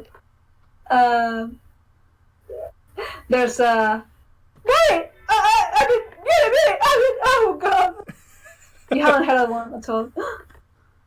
I really like the delivery of another line you haven't heard, which is, well, man, folks from here come in 2 flavors, stabby and greedy. But I never seen nothing that look quite so pretty. Ah, damn! That's some ham, man. It's some ham. What else? I really like Cameron's. But babe, you know when you didn't have to. It's an emergency. So I fucking love how Cameron. The merchants crapping your teeth out. Line is a classic one is, well, it's respectable in about Bunzaros to you, boy. That's classic. It's so good. That's awesome. Seb's, there's Seb's, there's 36, it's like, see you later. And I'm like... You're all about Seb. I remember there was a question like, who if you could date any character? You're like, Seb. Seb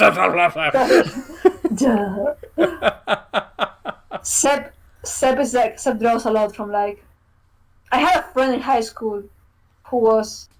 She was a huge fucking bitch. She was the worst. And I loved her. She was sort of my best friend. She kind of adopted me. I don't know. So one day I just kind of began crying all of a sudden, like in class. It was normal, and then tears suddenly. I was like, what? And she was like, I will never leave you alone. I will be your friend. And she was not so. Jesus Christ. Sometimes she was like, Sandra, why is this guy such an asshole? I should quit him. I shouldn't quit him. I should quit him. I'm like, leave me alone. I don't know. Sandra, do you want my food? You should have my food here. You have my food for you. And I was like, thank you. Oh, Sandra, whatever. Whopping me. I'm like, don't fucking whop me. Go away. So I had a very complex relationship with her, and so it kind of left a mark in me. I can understand that. I think I swallowed a bug. God damn it! Was this a fucking wildlife channel now? The Becker swallows another bag. Fucking right. Like, Jesus. It's because I got like 3 lights on me right now. They're all swarming in this fucking corner. There's like a cluster of them up there. You know what? It's because we got a fucking porch light on my building. It's like a floodlight, and it's right outside our door. So as soon as it turns dark, the thing turns on, and we can't turn it off because it lights the stairs. And so anytime we open that door, like, a swarm of fucking bugs come in. I goddamn hate it, man. I got a thing with bugs. But, sorry that this keeps cropping up. Next question. This one was a little odd. I summarized it. It was from Nathan McNeil, who asked, what animal would you be morphed with? Now, they tried to specify that they didn't mean, what is your fursona? They meant more like, if you could take the traits of an animal, what traits would you get? They used an example of like a dragon, where they're seen as respectable and powerful, but also greedy and scary. So like, I think that's what they meant. I don't really. They even in their comment, they were like, I gave up trying to explain what I mean. I sort of get it. Don't worry. Yeah. I take the abilities or like personality of like a cockatiel. Okay. Wait, that was still going, or are you frozen? I'm Oh, here. you're frozen. Okay, okay, alright, good. Right. A cockatiel. Because they are so fucking happy. You know, like they're so bouncy and like they look so happy about everything. I want to be that happy about in my life. Yeah. I want that. I want to be able to laugh as I kick a bottle to the ground, like just it's kind of like I don't know, like I really like cockatiels. I don't know. Maybe that's my persona. Let me think. Maybe. Who knows? Yeah, I don't ever like cockatiels. I want to be seen as someone who is energetic and happy and like maybe sometimes annoying because they are copying you, but you know, cockatiels are nice. I love cockatiels. I want to be a cockatiel if I could. Yes, Oh, cockatiel. You came up with an answer way quicker than I could have because I couldn't figure out that question to save my life. Next question comes from Creepaminer. Or Minor. Creepa Minor. I don't know. They ask, what's some of your favorite visual novels? You said you're not a fan of visual novels, but if you had, what's your favorite visual novels? And some of your all-time favorite games? Okay, I've played like 3 visual novels, I think. Extracurricular activities, Little Bastards, and Katawa Shoujo. Unlike the rest I've directed, I have played them too. I think my favorite is Little Bastards because it had like mini games, it had baseball, it had battles, it had all sorts of shit. I don't like the actual roots. Actual roots is kind of depressing. I don't like them. Mm-hmm. I haven't played anything else. I mean, I guess if you can count Cherry High Comedy Club as a visual novel, that's very good. Mm-hmm. Because it's like about making a comedy club. Or it's funny. You have things to do. I don't know. I don't like visual novels. So, well, how about all games then? I love Mountain Blade. Like with all my strength, I love Mountain Blade. I love Spyro. Spyro 2, I guess. Spyro, but nice. It doesn't hold up so well, but I really like it. I really like. Oh no. Yeah. Glory of Rome. Glory of Rome is so good. I love it. It's the best. It's my favorite. My favorite city builder. Nice. The very best. I love it so much. I got a friend who's very into Roman culture and stuff like that. I think they've mentioned that game to me a couple of times. It's really, really good. It's old, I know, but it's really, really good. I think it will hold up pretty well. I personally love it. Cool. I don't know. I love it in your single player campaigns. I like stealing things. Yeah, I love Morrowind. Yeah, just give me things to steal. Sneaky. But see, I'm kind of like a rogue with like a 200 blade and heavy armor. So that's my kind of rogue. Nice. And yeah, that's all it is, I think. Cool.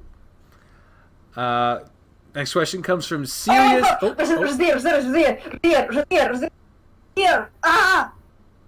the fuck? Huh? Resetear. What? Resetear? Huh? Resetear. This fucking game, let me write it for you.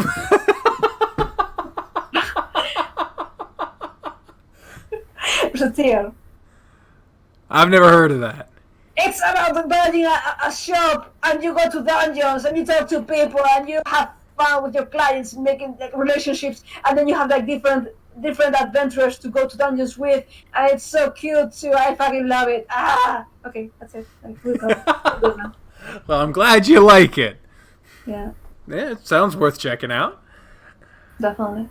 Yeah. Next question comes from Seriously Lost, who asks, when you go through a huge list of voice actors for your game, do you ever struggle narrowing down your actors? And if so, how do you manage them?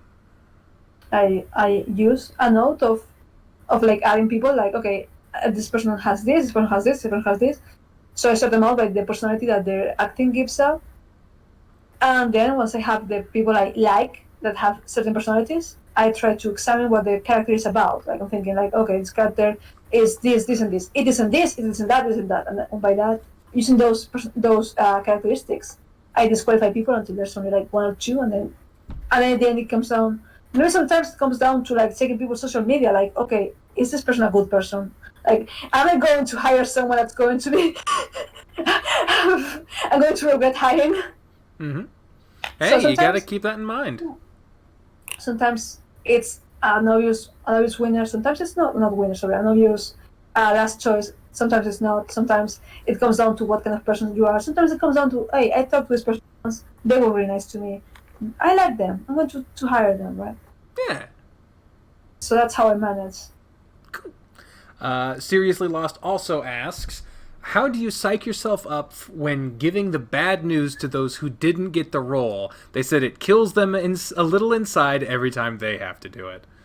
I don't. They don't need to know. Like, people live with rejection every day. Most people don't want to be reminded. Like, if you ask voice actors, usually they tell you that they don't want to be told if they haven't made it, unless they have been shortlisted. I actually ran a poll recently on Twitter asking about this. People want to know if they were shortlisted. Sometimes, some don't, but most of the time they want to know if you have to tell them, hey, I love your acting, I want to be with you in a real project. That's good. If you are just telling them, I'm sorry you didn't make it, don't. Keep it. They don't want to know. Yep. That's the life of a voice actor. I remember, like, the first piece of advice I ever got for someone was like, you're starting off as a voice actor, learn to deal with rejection. Just you submit your audition, move on to the next role. Don't bank on getting that. Move on to your next thing. Find another one, audition. Move on. Don't ever settle like, I really want this one. I hope I get this one. You can have your likes and dislikes, but shit, don't fucking base your hopes and dreams on getting that one role. Yeah. You never really know what will and won't be a big hit or not, because, shit, I mean, Sean Connery, he passed up the role of Gandalf to be in a movie called The League of Extraordinary Gentlemen. I like that movie, but they ain't shit comparing that to the Lord of the Rings film trilogy. So, but now I'm imagining Gandalf speaking like this. You shall not pass. Sir Ian McKellen was the perfect Gandalf, in my opinion. I think, for example, my voice actors didn't expect the Hayseed Knight will get anywhere, you know, like, I just saw that, didn't know anything about me. And it was like, now they are like, they always talk like, I'm in the Hayseed Knight, it's so recognizable, you know? Yeah. And I'm like, yes. That's right, bitch. I'm a brand. Nice. Excuse me.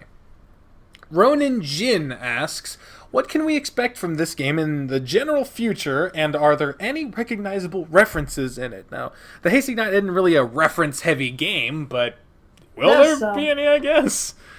There's, in the first chapter is the one with the most. There's, let's see, come and take the goods we offer. Others VA didn't get it, but it's supposed to be, come and get the goods we offer. It's from Skyrim. Oh, cool. I never actually got to play Skyrim, but that's cool. It's like a lit line. Nice. There's obviously the Mario reference, which is very, very obvious. Mm-hmm. Alas. What else? I know there's more, but I forget them. They're there. Will there be more? Oh yeah, there's one. There's a few. Like, they are really subtle now. Mm. There's actually a reference to Lolita in chapter 3. Of all things, you know. Huh. Because it's just the everybody's like a dramatic person. He says like theatrical things, right? So there's a part where he's like, light of my life, fire of my. The line is fire of my lungs, which is from Lolita. Oh, nice. And that's it. That's the only reference I can think of right now. Pretty sure there's some other, because I like referencing things sometimes. Yeah. But I gotten subtler about it. Like, that's good.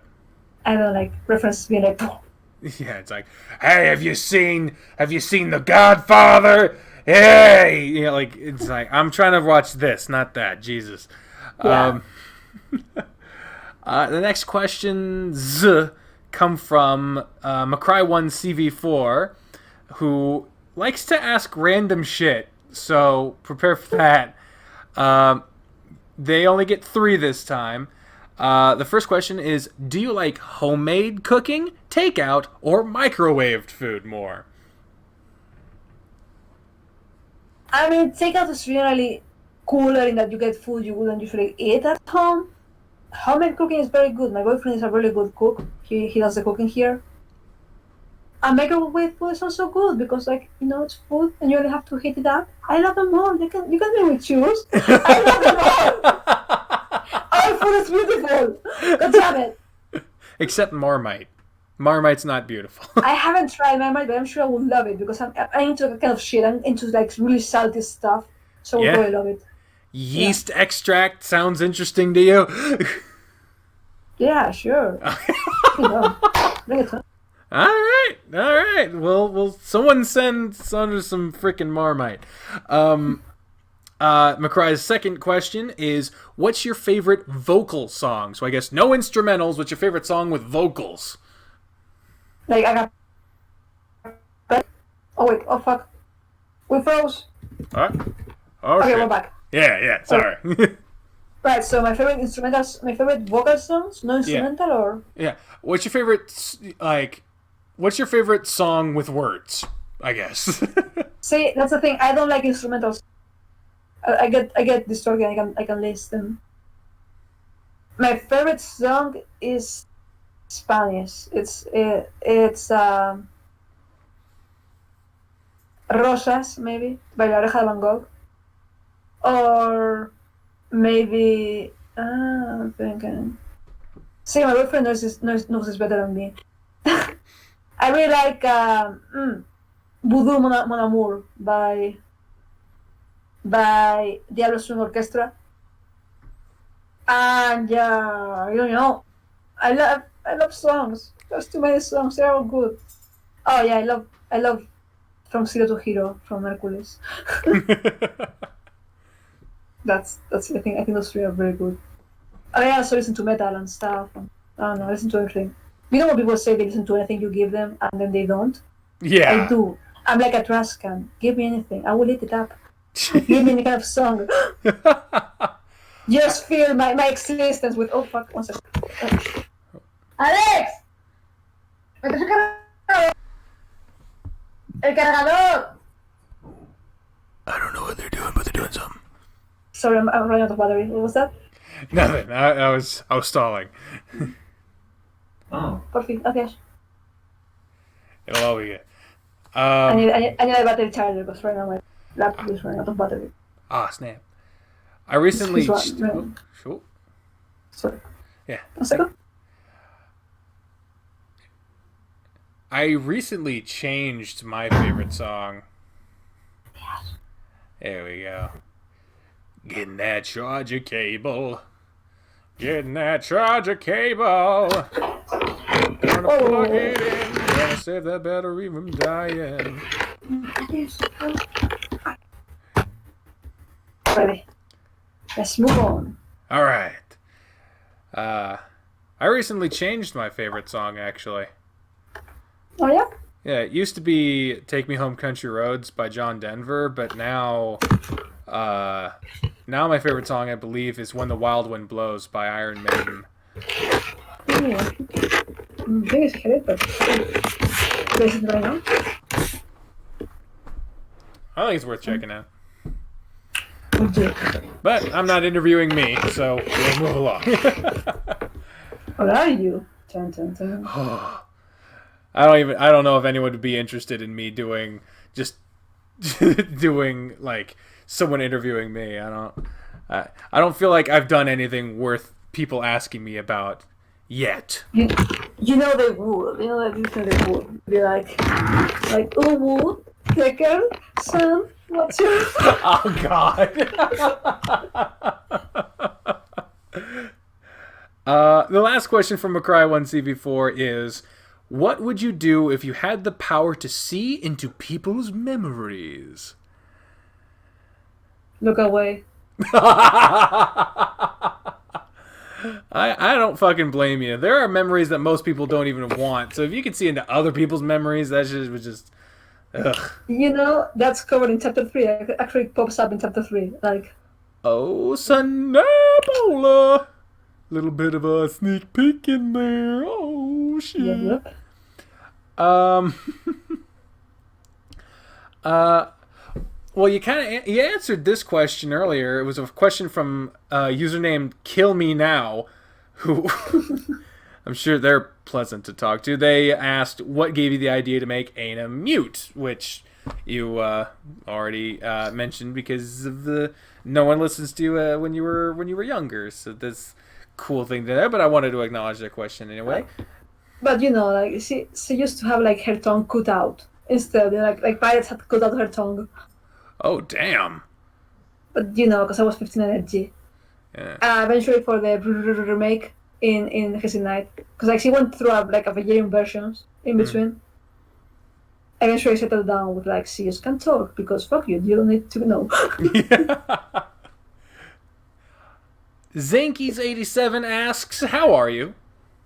I'm fine, thank you. Yeah. They also asked, what gave you the inspiration for the backgrounds and small details for your visual novel? As in the actual backgrounds, or as in... Yeah, like the backgrounds of your art. Like putting little details in the background art. See, I actually suck at making backgrounds, but... I don't think so, but... I'm really good at I like reading up on history and stuff and being like, yeah, this totally goes here, yeah, totally, no, it doesn't go, no, it totally goes. Thing is, I make things, I don't make anything rendered enough. Like, I stray away from rendering things too much. I just make it pretty splotchery with big paint brushes and all, so it looks like, oh, this could be pretty much anything. Yeah, I think it looks really nice. I think it looks nice. Yes. It does. Fooled everyone.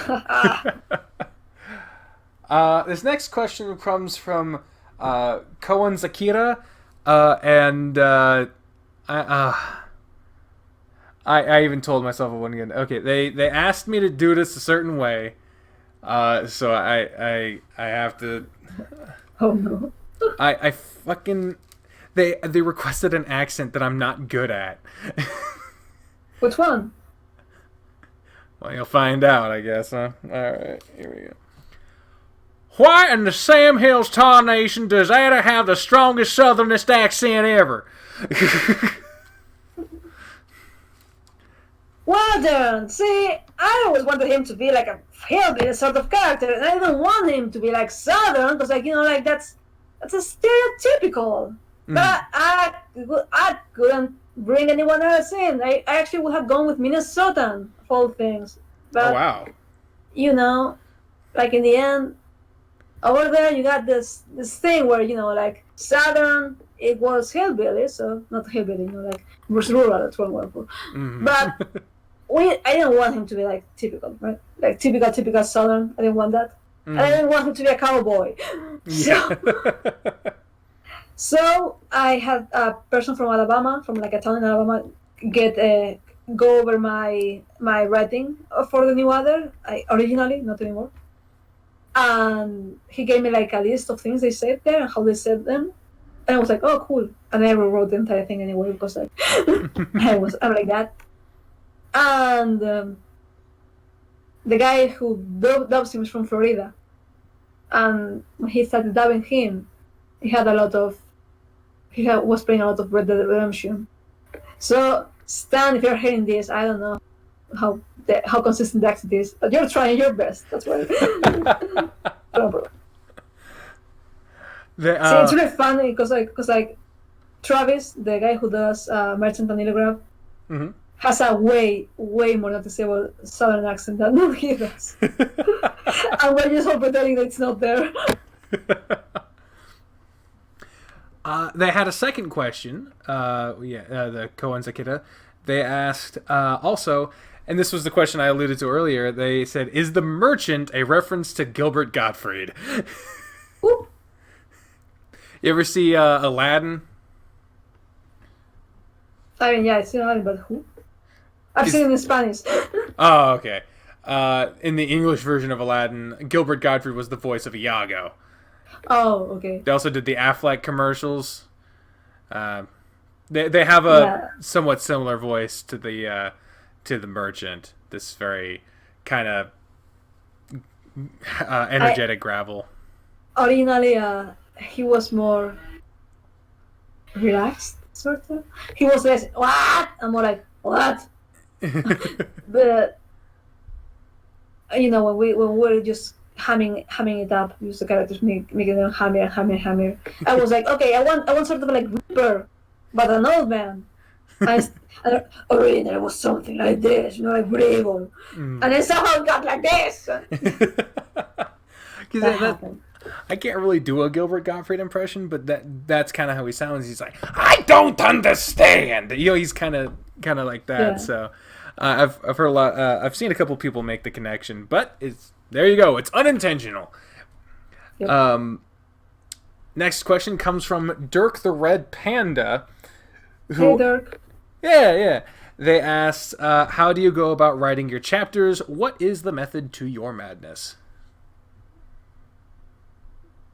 I write an outline. I try anyway. I realized this outline isn't working out for me, so I write another. Then I realized that no, you know, the other one was actually better. And I began writing that one. And then I realized that actually, you know what, this doesn't work either. I'm going to write it from scratch without anything else. Oh no, this didn't work either. Oh my god, what am I doing? I'm going to write another outline. Oh no, that didn't work either. Oh no. Ad infinitum until eventually I just figured out like something like it's working. Like okay, this is working. It's actually working. Let's try this. And then I began like making subcategories. Like okay, this chapter, this part. And then I began like subdividing and just thinking like okay, I have to finish this part. I'm going to finish this part. I'm going to finish this part. And that's how I go. Like it's just terrible. I hate it. I hate writing. Writing is the worst. But I also love writing, so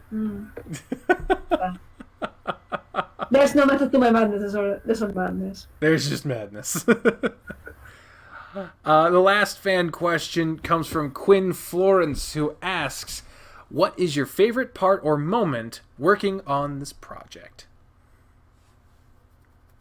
I like working with voice actors. They're fun to work with.